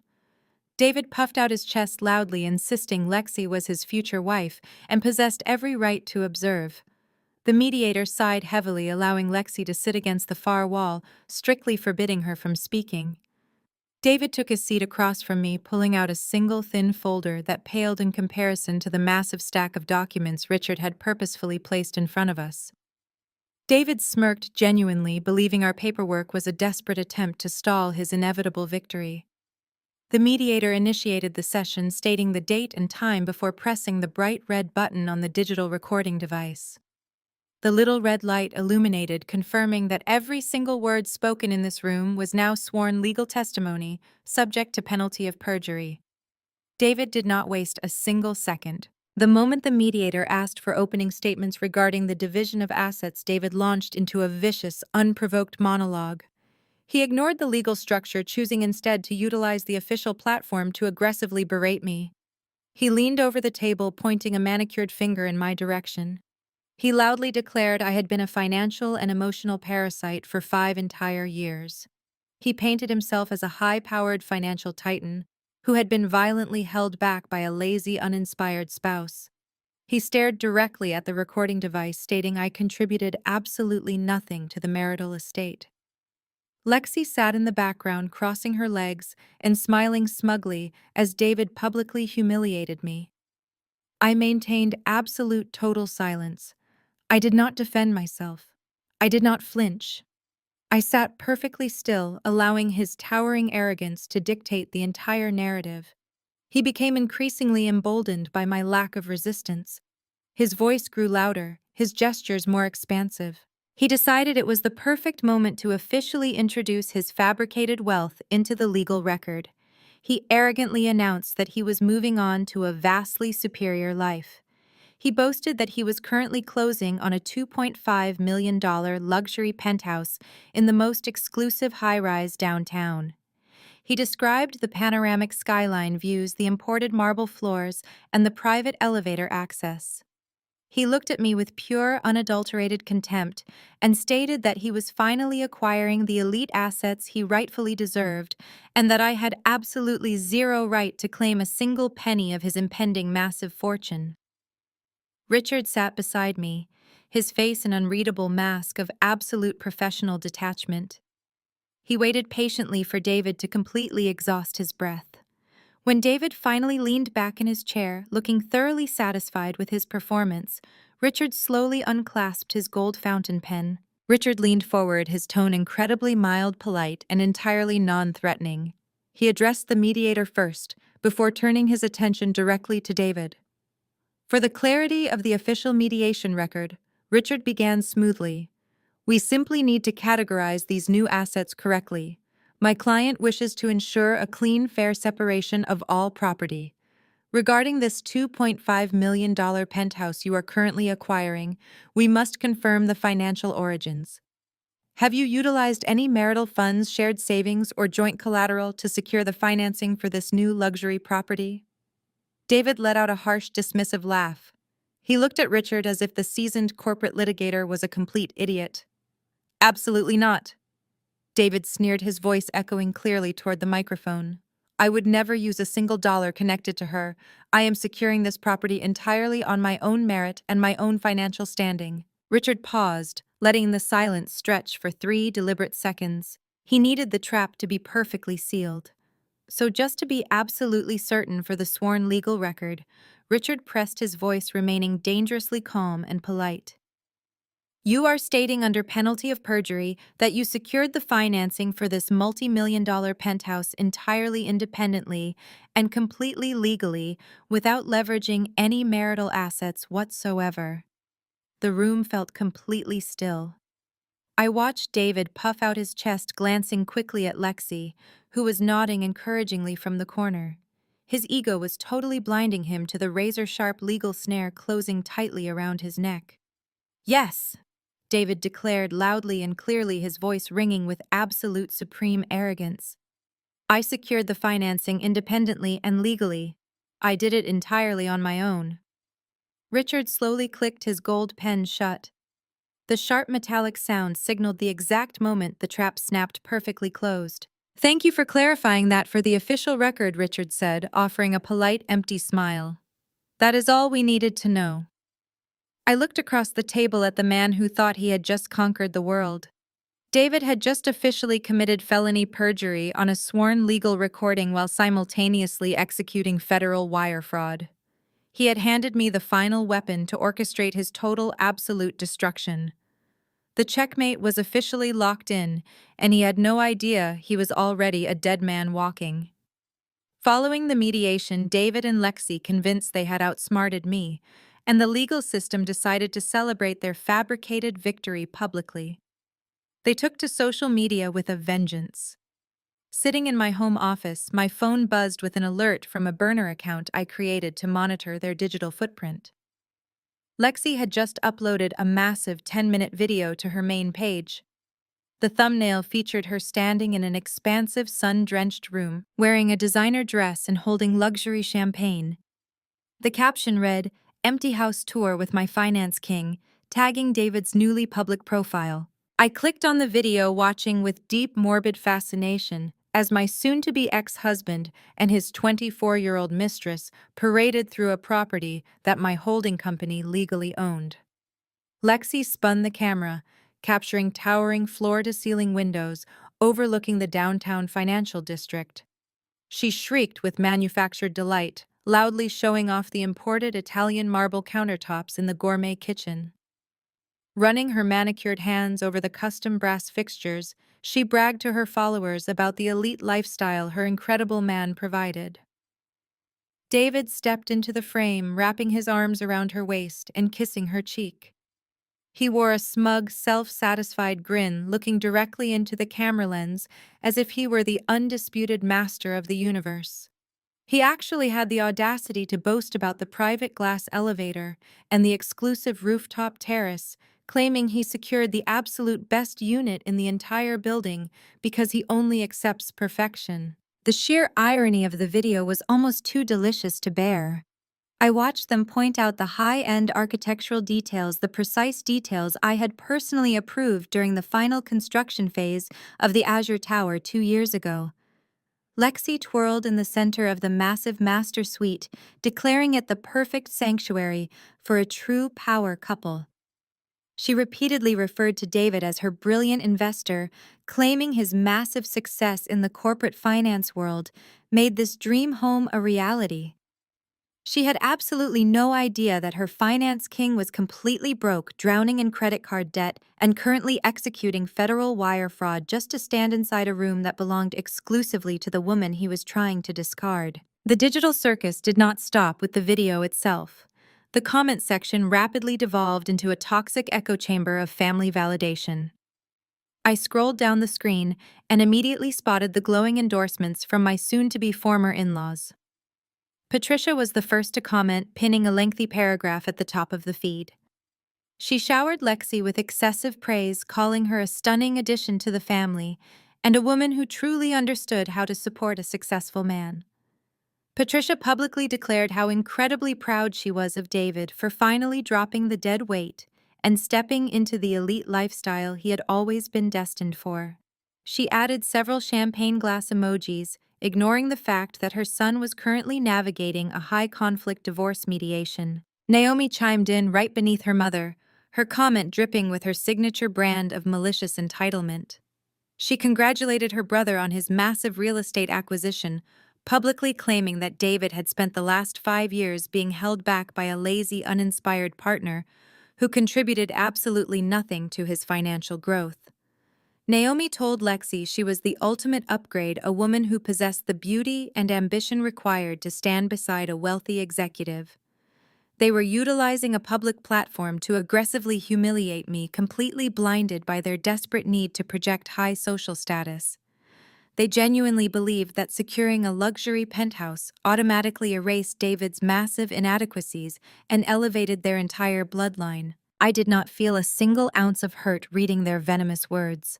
Their public insults were completely stripped of their power because they were entirely rooted in a spectacular, fatal delusion. Every single arrogant comment, every flashy video clip, and every boastful caption was just another nail in David's meticulously crafted coffin. I sat comfortably at my desk, methodically taking high-resolution screenshots of every single post. I captured Lexi's video, saving the raw file directly to my encrypted hard drive. I archived Patricia's glowing endorsement of her son's fraudulent wealth. I saved Naomi's vicious comments regarding my supposed financial inferiority. I gathered this digital evidence not out of petty jealousy, but out of calculated, ruthless legal strategy. My corporate fraud file was growing thicker by the hour. When federal investigators eventually subpoenaed the records, this social media circus would serve as the ultimate proof of David's absolute arrogance and unrepentant criminal intent. He was not a desperate man, making a sudden panicked mistake. He was a brazen fraudster, actively using stolen assets to publicly flaunt a fabricated lifestyle. The video demonstrated his total lack of remorse. The comments highlighted the toxic family dynamic that fueled his narcissistic delusion. I forwarded the entire digital archive to Richard, ensuring my legal team possessed every single piece of the puzzle. Richard responded with a single highly amused email confirming receipt. The trap was rapidly approaching its final activation point. David was completely intoxicated by the fake applause of his internet audience and the enabling cheers of his toxic mother and sister. He was too busy staring at his own reflection in the penthouse windows to notice the massive corporate guillotine lowering silently over his neck. I closed the burner account and shut my laptop, feeling a profound, chilling sense of peace. Let them have their loud fake internet victory today. Let them dance in an empty stolen apartment and drink champagne purchased on maxed-out credit cards. Their digital celebration was nothing but a temporary illusion, a fragile house of cards built on top of a federal crime. I walked out of my office, leaving the digital noise behind, perfectly content to wait in the absolute silence for the inevitable crash. The following morning, the crisp autumn air matched the sharp clarity of my mindset. I drove to a discreet, high-end coffee roastery situated just outside the city's primary financial district. The interior was clad in dark walnut and brushed steel, offering heavily partitioned booths designed specifically for private corporate conversations. I took a seat in the back corner, ordering a black coffee, and waited. Exactly on time, the heavy glass door opened, and Jamal walked in. At 37, Jamal carried himself with the precise, disciplined posture of a seasoned corporate auditor. He wore a tailored charcoal suit that contrasted sharply with the deep, rich tone of his skin. But today, the usual bright spark in his eyes was replaced by a profound, exhausted heaviness. He spotted me, offered a weary smile, and slid into the leather booth opposite mine. He ordered a double espresso, waiting for the barista to walk away, before he finally exhaled, running a hand over his neatly trimmed beard. "Claire." He began, his voice low and steady. "Thank you for meeting me. I know you are in the middle of a massive legal war, but I needed to speak with you in person." I took a sip of my coffee, maintaining a calm, welcoming expression. "You are the only member of that family I would ever share a table with, Jamal. Tell me what is going on." He leaned forward, folding his hands on the table. "They are not my family anymore, Claire. I filed for divorce from Naomi first thing this morning. I served her the papers before I left the house. I set my mug down, genuinely surprised but entirely supportive. Jamal had spent years trying to be the voice of reason within a bloodline of rampant narcissists. He was a man of deep integrity, and I always knew their toxic entitlement would eventually break his extraordinary patience. The social media circus yesterday was my absolute breaking point, he explained, disgust lacing every single word. Watching my wife publicly applaud her brother for abandoning his marriage, watching her actively participate in the humiliation of a woman who has been nothing but kind to her, it made me physically sick. Naomi has always been entitled, but cheering on David's blatant financial recklessness and cruelty crossed a line I can never uncross. I refuse to have my name, my reputation, or my future tied to a family that celebrates absolute moral bankruptcy. I listened quietly as he detailed the brutal confrontation he had with Naomi. When he called out David's financial impossibility regarding the penthouse, Naomi had screamed at him, accusing Jamal of being jealous of her brother's elite success. Jamal, a man who audited Fortune 500 companies for a living, had simply packed a bag, handed her the legal dissolution paperwork, and walked out the door. He was entirely done carrying the dead weight of her delusions. "I am stepping away clean," Jamal said, his posture straightening with renewed resolve. "I am liquidating my half of our joint assets and relocating. I am currently looking for a new firm. I just wanted to look you in the eye, Claire, and tell you that I see exactly what they are doing to you, and I am entirely on your side."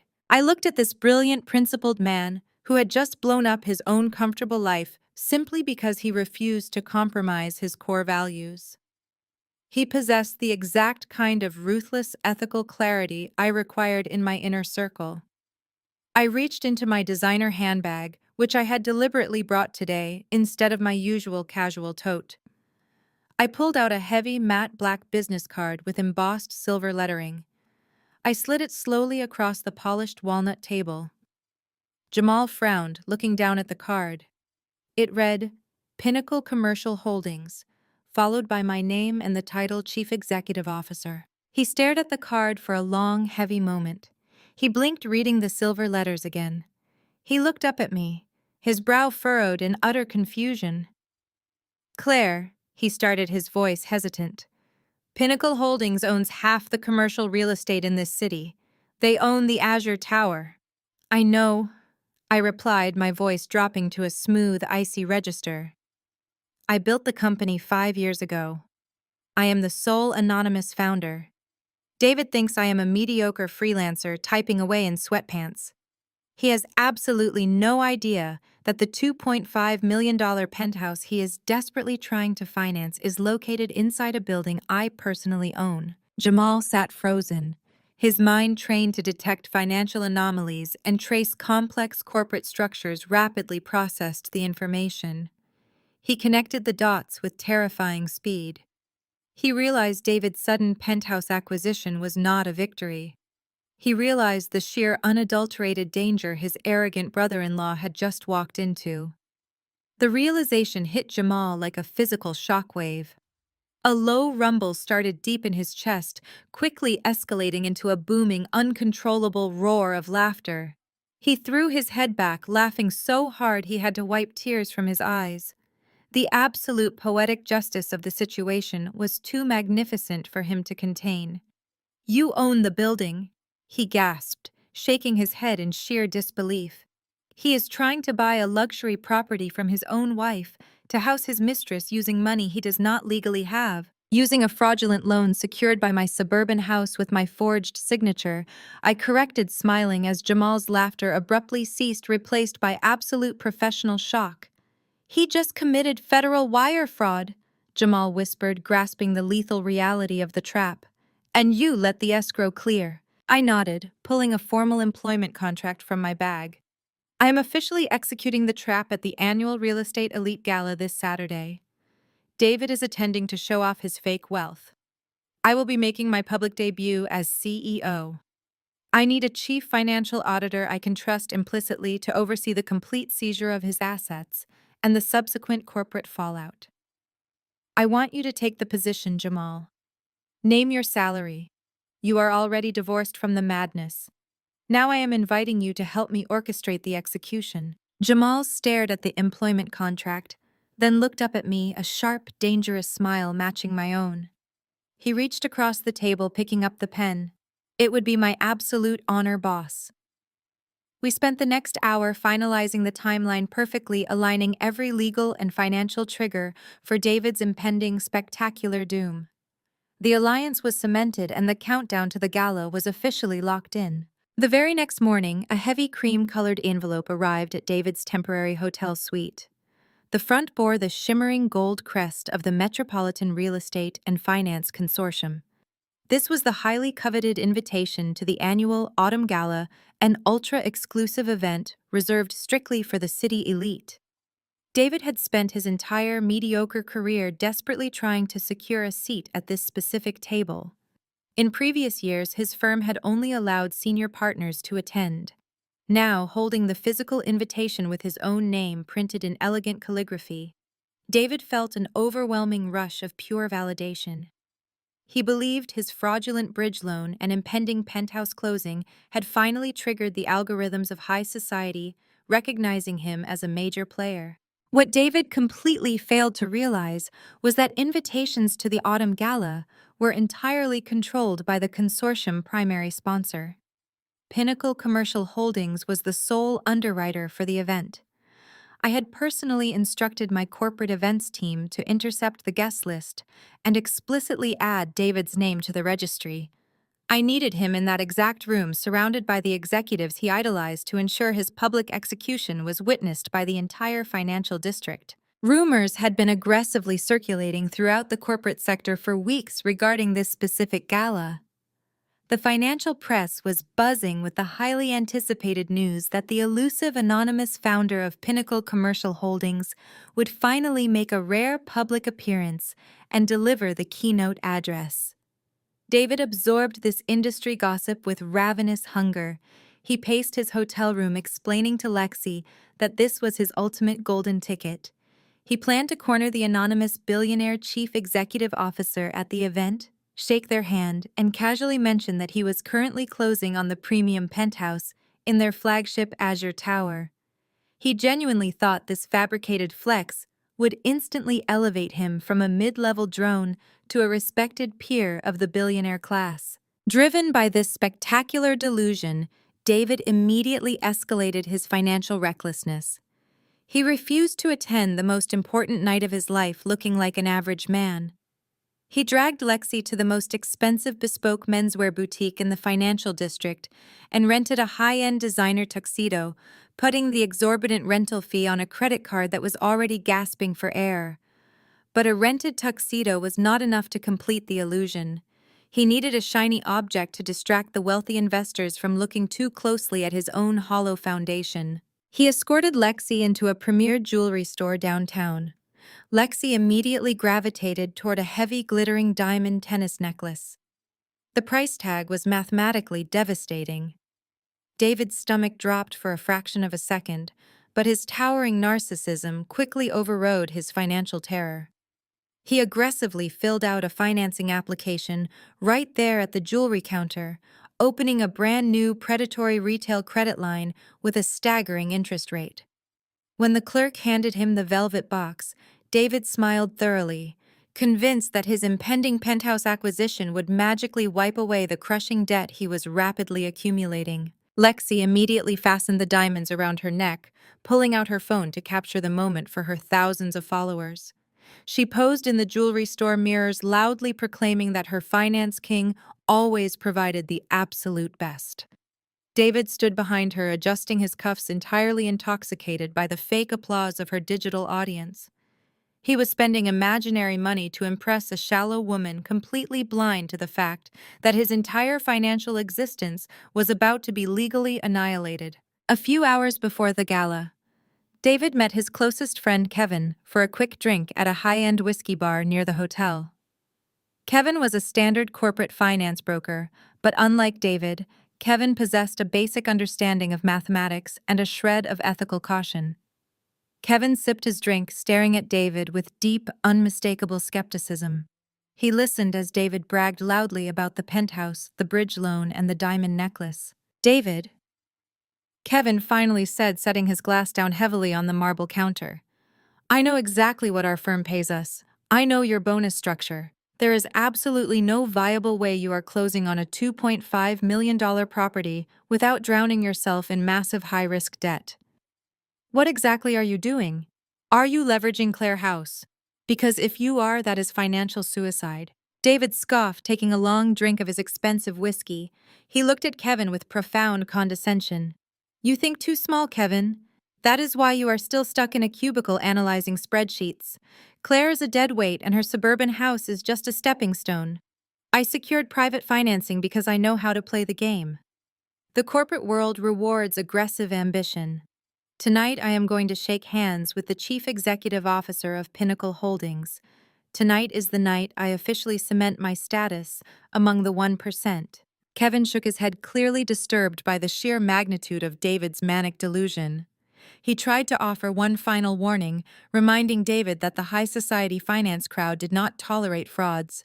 But David simply waved him off, paid the tab with a newly issued credit card, and walked out of the bar to collect Lexi. Across the city, sitting in the sprawling master suite of my fully paid-off home, I zipped up a stunning, razor-sharp red evening gown. The fabric fell perfectly around my silhouette, radiating absolute, undeniable power. Jamal was waiting downstairs in the foyer, reviewing the final legal checklists on a secure tablet. The fraud acceleration clause was locked, loaded, and fully primed. Federal agents had already been briefed by my compliance team about the incoming wire fraud. The stage was flawlessly set. I picked up my diamond earrings, fastening them with steady, calm hands. David was currently adjusting his rented tuxedo, convinced he was about to conquer the world.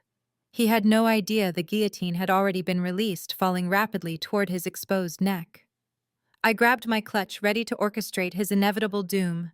Today would end him completely. The vibration of my phone on the nightstand pulled me from a deep, satisfying sleep. I reached over my fingers, finding the device in the dark. The digital clock illuminated 2:05 in the morning. The caller ID flashed Kevin's name.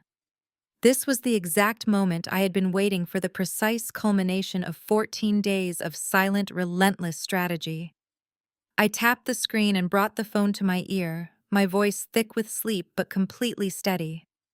Hello, Kevin. Kevin's voice burst through the speaker, high-pitched and frantic. The background noise was chaotic sirens, wailing people shouting, the distinct sound of a massive, panicked crowd. Claire, you need to come down here right now. It is a complete disaster. We are at the autumn gala. David is in handcuffs. I sat up slowly, leaning back against the plush headboard of my bed. I did not ask what happened. I did not feign surprise. I just let him talk, allowing his sheer panic to paint the picture of the execution I had already witnessed firsthand. I am serious, Claire. Kevin yelled over the noise, his breathing erratic. They arrested him right in the middle of the ballroom. There are federal agents everywhere. They are saying he committed massive wire fraud. They are saying he forged documents to buy that penthouse he has been bragging about. Lexi completely bolted the second the police showed up. She literally dropped his hand and ran out the back door. It is insane. Kevin paused, gasping for air. He was struggling to process the magnitude of the collapse he had just witnessed. He was a finance broker. He knew exactly what federal wire fraud charges meant. He knew David's life was officially over. But Kevin was entirely unprepared for the final devastating piece of the puzzle. Claire, you are not going to believe this, Kevin continued, his voice dropping to a harsh, disbelieving whisper. The agent said the CEO of the building called the FBI directly. The anonymous founder of Pinnacle Holdings. She was here tonight. She gave the keynote speech. Claire, you will not believe who the CEO is. I smiled into the darkness of my bedroom, a profound, chilling sense of absolute completion washing over me.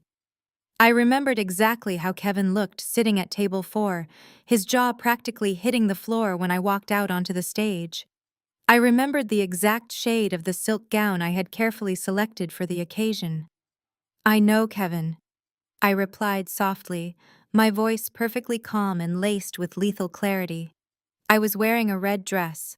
The line went completely dead silent.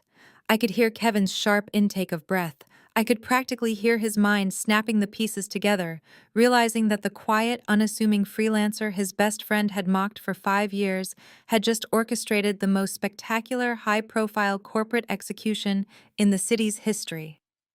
He realized I had not just divorced David, I had legally and financially annihilated him. I hung up the phone and set it back on the nightstand. I did not wait for Kevin's response. There was absolutely nothing left to say. The trap had been perfectly executed. The asset was seized, the funds were secured, and the federal authorities had taken out the trash. I laid back down, closing my eyes. I was exhausted, but it was the deep, satisfying exhaustion that follows a monumental victory. David had wanted a high-stakes battle. He had wanted to play in the elite leagues. He had desperately wanted someone remarkable. He had finally gotten exactly what he asked for, just not in the way he ever anticipated. The next morning, the financial district woke up to a seismic shockwave. The arrest of a mid-level manager at the prestigious Autumn Gala was front-page news across every local business publication. The details of the fraud were spectacular in their sheer audacity. A man with maxed-out credit cards had attempted to secure a $2.5 million luxury penthouse by forging his wife's signature on a heavily leveraged deed of trust, completely unaware that his wife anonymously owned the very building he was trying to buy. My legal team, led by Richard, moved with terrifying efficiency. They immediately filed the executed fraud acceleration clause with the courts, legally seizing the penthouse back into the holding company's portfolio. The $750,000 bridge loan, which the private lender had foolishly transferred into our escrow account, was instantly retained as penalty damages, leaving the predatory lender furious and entirely empty-handed. David woke up in a federal holding cell, stripped of his rented tuxedo, facing multiple counts of wire fraud, identity theft, and forgery. His discount divorce lawyer immediately dropped him as a client, citing a sudden conflict of interest now that federal criminal charges were involved. David had no money to hire a defense attorney. His bank accounts were frozen by the federal investigation, and his credit cards were completely maxed out. He was entirely, utterly alone. Lexi, true to form, had completely vanished from the digital landscape. She deleted the massive house tour video from her main page, scrubbed every single photo of David from her feed, and posted a tearful, fabricated apology video claiming she had been manipulated and lied to by a dangerous con artist. She was already pivoting, desperately trying to salvage her influencer brand by playing the innocent victim. Patricia and Naomi, however, were not nearly as quick to pivot. They were left reeling, their toxic echo chamber shattered by the harsh reality of federal indictments. They had spent weeks publicly praising David for dropping his deadweight wife and securing elite wealth. Now they had to face their social circles, knowing their golden boy was a federal criminal who had tried to steal from the very woman they had relentlessly mocked. The silence from their end was deafening. There were no more arrogant social media posts, no more condescending voicemails. They were completely paralyzed by the sheer magnitude of David's humiliation. I sat at my kitchen island, sipping my morning coffee, wearing my comfortable gray sweatpants. I opened my encrypted laptop and reviewed the final asset transfer reports from Richard. Everything was secured. Everything was mine. The quiet, boring freelancer had won. To fully grasp the perfection of that morning, we must rewind the clock 3 hours before Kevin made his frantic phone call, returning to the glittering epicenter of the Autumn Gala. The grand ballroom of the Metropolitan Real Estate and Finance Consortium was a masterclass in aggressive luxury. Towering crystal chandeliers cast a golden glow over hundreds of the city's most powerful executives. Waiters circulated with silver trays holding vintage champagne and delicate caviar. The air hummed with the quiet murmur of people controlling billions in commercial assets. It was an environment designed to intimidate outsiders, yet David strutted through the heavy mahogany doors as if he owned the entire building. He wore his rented tuxedo with an inflated sense of superiority. Beside him, Lexi floated across the imported carpets. The heavy diamond tennis necklace she wore sparkled fiercely under the ballroom lights, a blinding beacon of their shared financial delusion. She held her smartphone at arm's length, adjusting her angles to capture the perfect lighting for her social media updates. She panned the camera across the room, capturing the faces of recognized billionaires in the background, loudly narrating her glamorous evening to an audience of strangers. David loved every second of it. He genuinely believed that standing in this room transformed him into one of them. David abandoned his designated table at the back of the room and aggressively inserted himself into circles of high net worth investors. He approached a group of senior partners from a rival financial firm, men who managed portfolios that dwarfed David's entire corporate department. He swirled his champagne glass and smoothly injected himself into their conversation about downtown property developments. With practiced arrogance, David casually dropped the news that he was closing on Penthouse B in the Azure Tower. He watched the executives raise their eyebrows in mild surprise. The Azure Tower was legendary in the city, known for its ruthless vetting process and astronomical price tags. David basked in their sudden attention. He lied effortlessly, claiming he secured the property through aggressive private financing strategies, boasting about his superior market instincts. He spoke about the panoramic skyline views and the private glass elevator as if he had already lived there for years. He ignored the fact his bank accounts were empty and his down payment was a felony in progress. Kevin stood a few feet away, watching his best friend dig an inescapable grave. He had tried one last time in the coat check line to pull David aside, begging him to leave the gala and cancel the fraudulent loan before the authorities caught on. David had simply laughed in his face, calling Kevin a terrified amateur who lacked the necessary ruthlessness to survive in the elite echelons of wealth. David patted Kevin on the shoulder and completely dismissed him. David was entirely convinced that tonight was his coronation. He believed that once he shook hands with the mysterious founder of Pinnacle Commercial Holdings, his status would be cemented. Lexi continued her digital performance, dragging David toward a massive ice sculpture for another photo opportunity. She loudly demanded that he kiss her cheek for the camera, referring to him as her ultimate finance mogul. Several older, established wives of corporate executives cast judgmental, irritated glances in their direction, recognizing the loud, desperate behavior of people who clearly did not belong in their circle. David mistook their irritated stares for looks of intense jealousy. He adjusted his rented cuffs and whispered to Lexi that everyone in the room was simply intimidated by their rapid rise to power. As the evening progressed, the ambient noise in the ballroom began to shift. The soft jazz playing through the sound system slowly faded out. The massive crystal chandeliers dimmed, casting the perimeter of the room into shadows while illuminating the grand stage at the front. The low murmur of networking executives instantly ceased, replaced by a wave of hushed electric anticipation. Everyone knew what was coming next. This was the exact moment the entire financial district had been aggressively whispering about for weeks. The event host, a highly respected chairman of the consortium, stepped up to the polished glass podium. He adjusted the microphone, looking out over the sea of wealthy attendees. David immediately grabbed Lexi's hand and pushed his way through the crowd, abandoning basic etiquette to secure a position right at the front of the stage.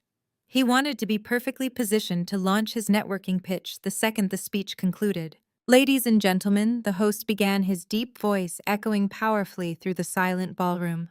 "Tonight is a truly unprecedented occasion for our city and our industry. For the past 5 years, one company has systematically redefined the landscape of commercial real estate. They have executed the most aggressive, brilliant property acquisitions of our generation. They have transformed our downtown skyline and set a new untouchable standard for elite corporate holdings." A ripple of excited whispers swept through the crowd. David nodded along, standing on his toes, completely mesmerized by the sheer magnitude of the wealth being described. He leaned over and whispered to Lexi that he was going to invite the speaker to their new penthouse for an exclusive dinner party. Yet throughout this massive, unprecedented expansion, the host continued, "The visionary founder of this empire has remained entirely in the shadows. They have chosen to let their ruthless acumen and flawless portfolio speak for itself. They have operated with absolute brilliant anonymity until tonight." David's eyes were wide with desperate, ravenous hunger. He was literally vibrating with excitement, entirely ready to worship whoever walked out from behind the heavy velvet curtains. He was preparing his opening line, rehearsing how he would casually mention his residency in the Azure Tower to instantly forge a billionaire bond. Tonight, the host announced, raising his hand toward the side of the stage. The silence in the ballroom was absolute, heavy, and suffocating. It is my profound, distinct honor to finally introduce the sole founder and chief executive officer of Pinnacle Commercial Holdings. Please welcome her to the stage. The bright, blinding spotlight snapped instantly away from the podium, sweeping rapidly across the dark stage. David started clapping enthusiastically, a massive, arrogant smile plastered across his face. He had absolutely no idea that the spotlight was about to illuminate the single most terrifying sight of his entire miserable existence. He kept clapping, completely blind to the fact that his total destruction was currently waiting right behind the velvet curtain, preparing to step directly into the bright, blinding, and unforgiving light. The velvet curtains parted with a slow, theatrical sweep. The spotlight shifted, locking onto my silhouette as I stepped from the shadows directly to the center of the stage.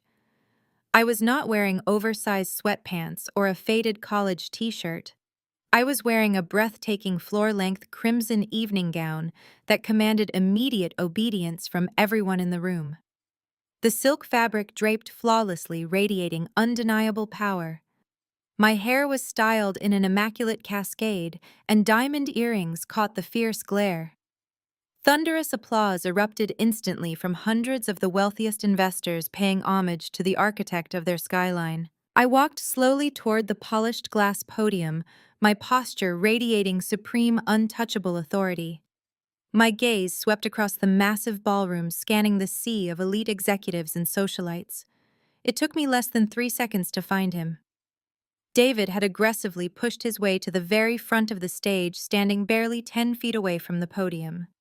He had positioned himself perfectly for his impending execution. I watched the sequence of events unfold across my husband's face in magnificent slow motion. First came confusion. He blinked rapidly, his brain desperately trying to process the impossible image. He recognized my face, but the context shattered his reality. Then came shock. His eyes widened to an unnatural degree. The arrogant smile he wore all evening instantly collapsed, falling away to reveal raw, unadulterated terror. Finally came the blood-draining realization of his doom. I watched the healthy color completely vanish from his cheeks, replaced by a ghost-white pallor. His jaw dropped open, but no sound came out. His hands began to tremble. The man who spent 5 years calling me mediocre was currently staring up at the anonymous billionaire who owned the very ground he stood on. Beside him, Lexi looked completely lost. She clapped politely along with the crowd, her heavily made-up face scrunched in deep confusion. She glanced sideways at David, noticing his sudden, terrifying physical deterioration. She tugged on the sleeve of his rented tuxedo, whispering something in his ear, clearly asking why he looked like he was about to suffer a massive cardiac event. David did not answer her. He could not answer her. He was completely paralyzed, trapped in a waking nightmare of his own arrogant creation. He looked like he might actually vomit right there on the imported ballroom carpet. I reached the glass podium and rested my hands lightly on the edges. The thunderous applause began to subside, settling into a heavy, expectant silence. Hundreds of powerful people waited with bated breath for my opening words. I leaned toward the microphone, my eyes locking entirely onto David. I did not break eye contact for a single fraction of a second. "Good evening," I said, my voice echoing smoothly and powerfully across the massive ballroom. For the past 5 years, I have chosen to build this empire in absolute silence. I have always believed that true power does not require loud, arrogant boasting. True wealth does not need to be paraded around in rented suits or flaunted on social media to seek empty validation from strangers. True success is built quietly, deliberately, and with unwavering focus. I saw David swallow hard, his Adam's apple bobbing erratically. A bead of cold sweat rolled down his pale forehead. He knew exactly who my opening remarks were targeting. When I founded Pinnacle Commercial Holdings, I continued my voice ringing with lethal authority. I established one core non-negotiable principle: integrity. The commercial real estate market is fiercely competitive, but it must be built on a foundation of absolute trust. We create incredible spaces for elite clients, but we also fiercely protect our assets against those who seek to manipulate the system for their own fraudulent gains. I paused, letting the silence stretch out, amplifying the crushing tension in the room. I watched David sway slightly on his feet. He looked physically ill. He was gasping for short, shallow breaths, his eyes darting toward the ballroom exits, as if calculating his chances of escaping the impending slaughter. Unfortunately, I stayed, my gaze remaining ruthlessly fixed on my terrified husband. The allure of luxury property sometimes attracts desperate individuals. It attracts imposters who believe they can outsmart the banking system through deception. We are currently witnessing a dangerous rise in fraudulent investments, aggressive bridge loans, and the brazen forgery of legal documents. There are people in this city who genuinely believe they can steal property fake signatures and commit federal wire fraud simply because they are desperate to project an illusion of elite wealth.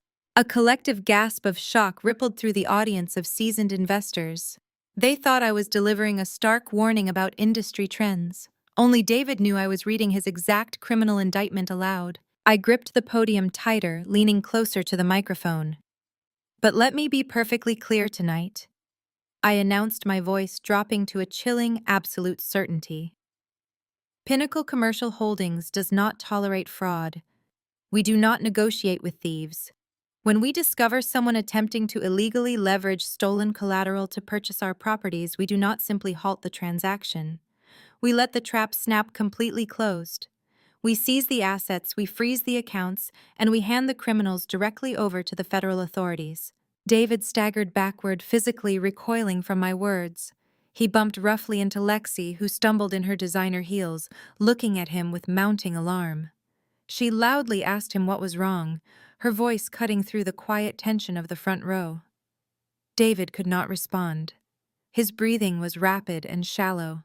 He was experiencing a full-blown, debilitating panic attack in front of the entire financial district. He finally understood his catastrophic mistake.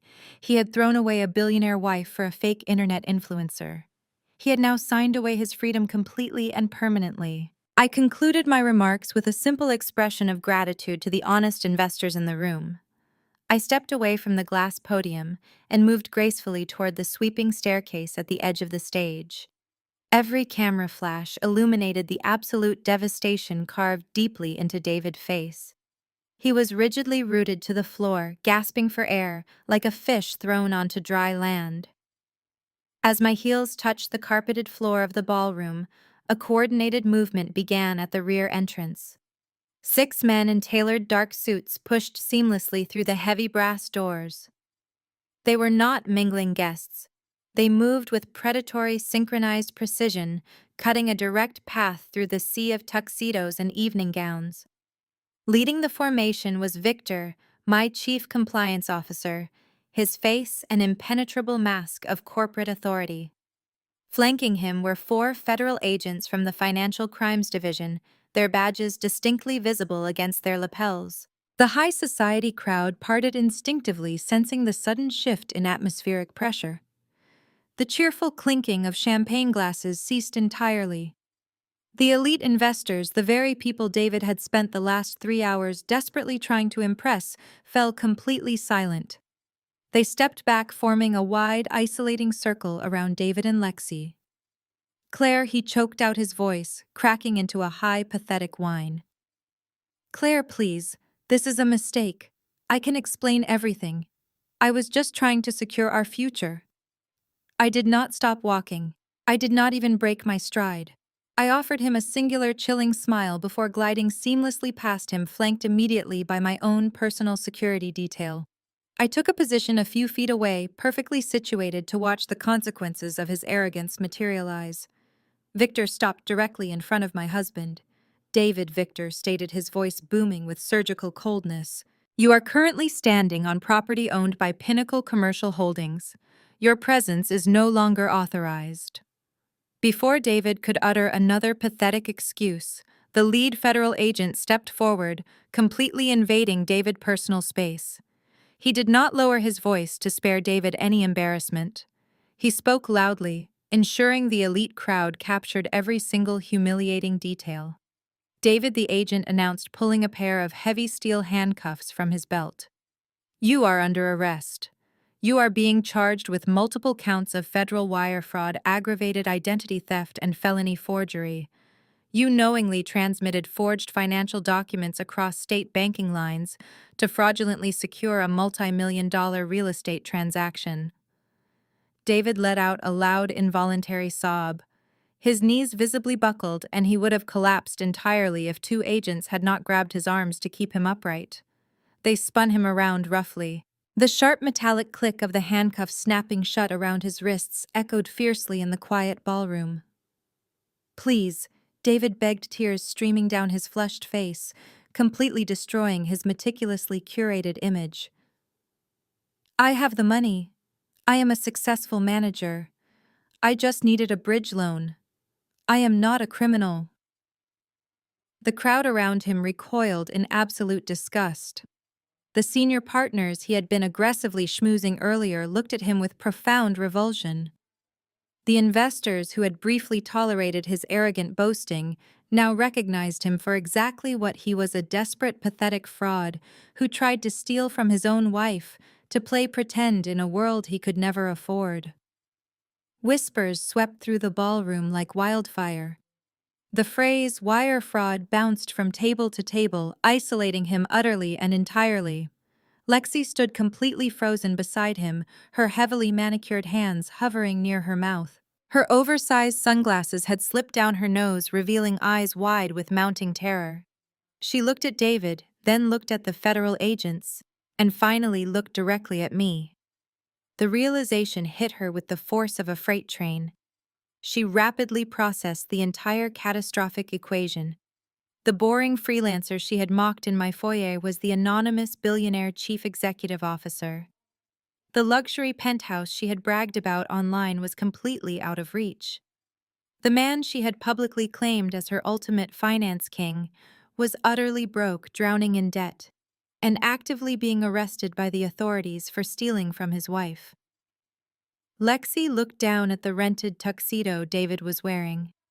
She touched the heavy diamond tennis necklace around her own neck, suddenly realizing that the jewelry was likely purchased on a fraudulent credit line that was about to be federally frozen. There was no elite lifestyle, there was no private elevator. There was only impending federal prison and massive public humiliation. David twisted his head, looking desperately at his mistress for support. "Lexi, babe, tell them," he pleaded, his voice breaking. "Tell them I am good for it. Tell them we are moving into the penthouse together." Lexi did not say a single word. Her survival instincts kicked in with ruthless efficiency. She physically dropped his hand as if his skin had suddenly caught fire. She took a massive step backward, completely distancing herself from the man in handcuffs. She reached behind her neck, unclasped the diamond necklace, and shoved it hastily into the pocket of David's rented jacket. She turned on her heel and began pushing her way frantically through the crowd of stunned investors. She kept her head down desperately, trying to avoid the cameras of the socialites who were already recording the arrest on their phones. Lexi bolted toward the kitchen service exit, completely abandoning her finance king to face his destruction entirely alone. David watched her run away, letting out a guttural sound of sheer despair. He was entirely stripped of his pride, his mistress, and his freedom in less than 5 minutes. The federal agents began marching him through the grand ballroom, forcing him to walk the humiliating gauntlet past the very people he had tried to conquer. I stood quietly watching the heavy doors close behind him, deeply savoring the absolute execution of my silent checkmate. The morning sun poured through the massive floor-to-ceiling windows of my suburban kitchen. I was sipping my standard dark roast coffee, reviewing the explosive financial news coverage. The digital headlines meticulously detailed the spectacular public arrest of a delusional manager who foolishly attempted to defraud the most powerful holding company in the city. My phone vibrated. I glanced down at the illuminated screen, recognizing the incoming numbers immediately. It was a joint call from Patricia and Naomi. I answered, placing the device firmly on speakerphone. I offered no greeting, waiting for the desperate chaos to flood the line. "Claire, please!" Patricia sobbed loudly, her voice completely stripped of its usual arrogant condescension. "You have to stop this. You have to call the federal authorities and tell them it was all just a massive misunderstanding. They denied his bail, Claire. He spent the night in a federal holding cell. He is absolutely terrified." Naomi chimed in, her usual venom replaced by frantic begging. "Claire, we are family," Naomi pleaded. "Family forgives each other. You cannot let them send my brother to prison over a stupid paperwork error. He is a good man. He was just overwhelmed by stress and pressure. Please, Claire, you have the power to fix this. You own the building. Just tell the police you gave him permission to sign those collateral documents. We will do anything you want. We will publicly apologize. We will welcome you back into the family with open arms."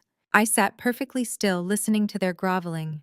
Less than 24 hours ago, these exact women were utilizing social media to aggressively praise David for abandoning his dead-weight wife. They had gleefully cheered him on as he flaunted stolen wealth with his influencer mistress. Now that their golden boy was facing a prison sentence, I was suddenly their beloved family member who held the key to their salvation. I took a slow sip of coffee, allowing the heavy silence to amplify their panic. I leaned toward the microphone, ensuring my voice would be captured with lethal precision. "Patricia," I said smoothly, my tone completely devoid of any warmth or mercy, "your son told me just 2 weeks ago that I was far too boring and mediocre for his elite lifestyle. He looked me dead in the eye and stated that he needed someone much more remarkable to match his boundless ambition." I paused, savoring the absolute finality of the execution I was about to deliver. "He wanted someone remarkable, Patricia," I continued, my voice dropping to a chilling absolute certainty. "I would say a maximum security federal prison is a pretty remarkable place for him to spend his future." I reached out and pressed the red button, ending the call instantly and permanently. I blocked both of their numbers, ensuring they could never access my energy again. The boundary was flawlessly executed and fiercely protected. The aftermath of David's blinding arrogance unfolded exactly as my legal team predicted. Because the fraud involved crossing state banking lines and aggressively leveraging stolen residential collateral, the federal prosecutors showed absolutely no leniency. David attempted to negotiate a plea deal, but without any financial resources to hire a high-powered defense attorney, he was completely at the mercy of the rigid justice system. The judge sentenced him to 5 grueling years in a federal penitentiary, followed by a decade of heavily supervised financial probation. He was permanently barred from ever holding another position in the corporate finance sector. Naomi faced her own brutal reckoning. Jamal executed his divorce proceedings with the same surgical precision he applied to his corporate audits. He presented irrefutable evidence of Naomi's financial entitlement and her active complicity in hiding marital assets. Naomi was left with absolutely nothing but her bitter resentment, forced to move back into Patricia's house and secure an entry-level retail job just to survive. Jamal, however, thrived spectacularly. He officially joined Pinnacle Commercial Holdings as my chief financial auditor. His brilliant ethical oversight elevated my corporate empire to unprecedented heights. He became one of my most trusted executives and a genuinely valued friend, proving that toxic family structures can successfully be replaced by chosen loyal alliances. As for Lexi, her digital influencer career imploded overnight. The internet never forgets, and the viral videos of her fleeing the ballroom while her fake billionaire boyfriend was handcuffed served as permanent digital markers of her shallow existence. She completely lost her sponsorships and faded into absolute obscurity. I am standing right now on the sweeping private balcony of Penthouse B, located at the very top of the Azure Tower. The city lights glitter endlessly below me, stretching across the horizon like a sea of diamonds. The cool evening wind catches my hair as I look down at the financial district I quietly conquered.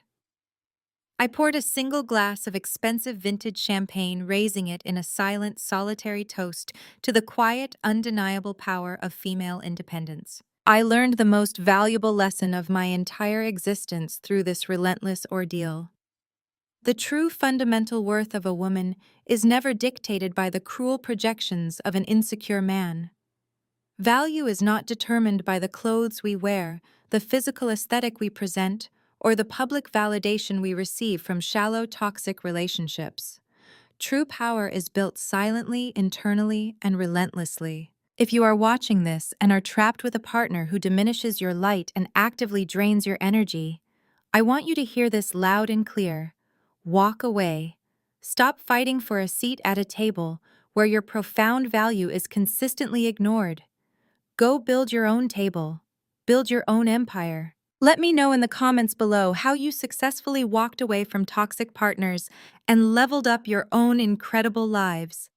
Hit the like button, subscribe to the channel for more stories of absolute empowerment, and remember to never let an arrogant man underestimate the quiet, brilliant woman standing right beside him.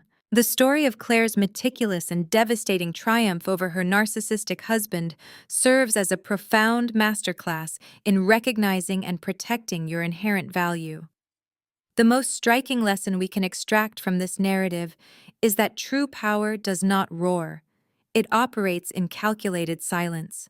When faced with ultimate disrespect and betrayal, the natural human instinct is to react, to scream, to defend our worth, or to beg to be seen.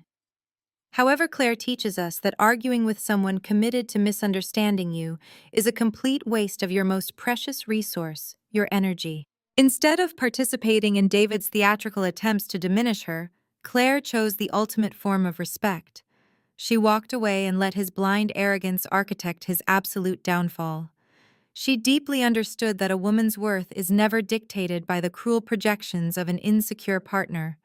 Her plain sweatpants and quiet demeanor were not signs of mediocrity, but rather the solid armor of a woman so completely secure in her empire that she felt absolutely no need to perform for an audience of shallow frauds. In life, unwavering confidence remains the greatest shield against toxic narcissism.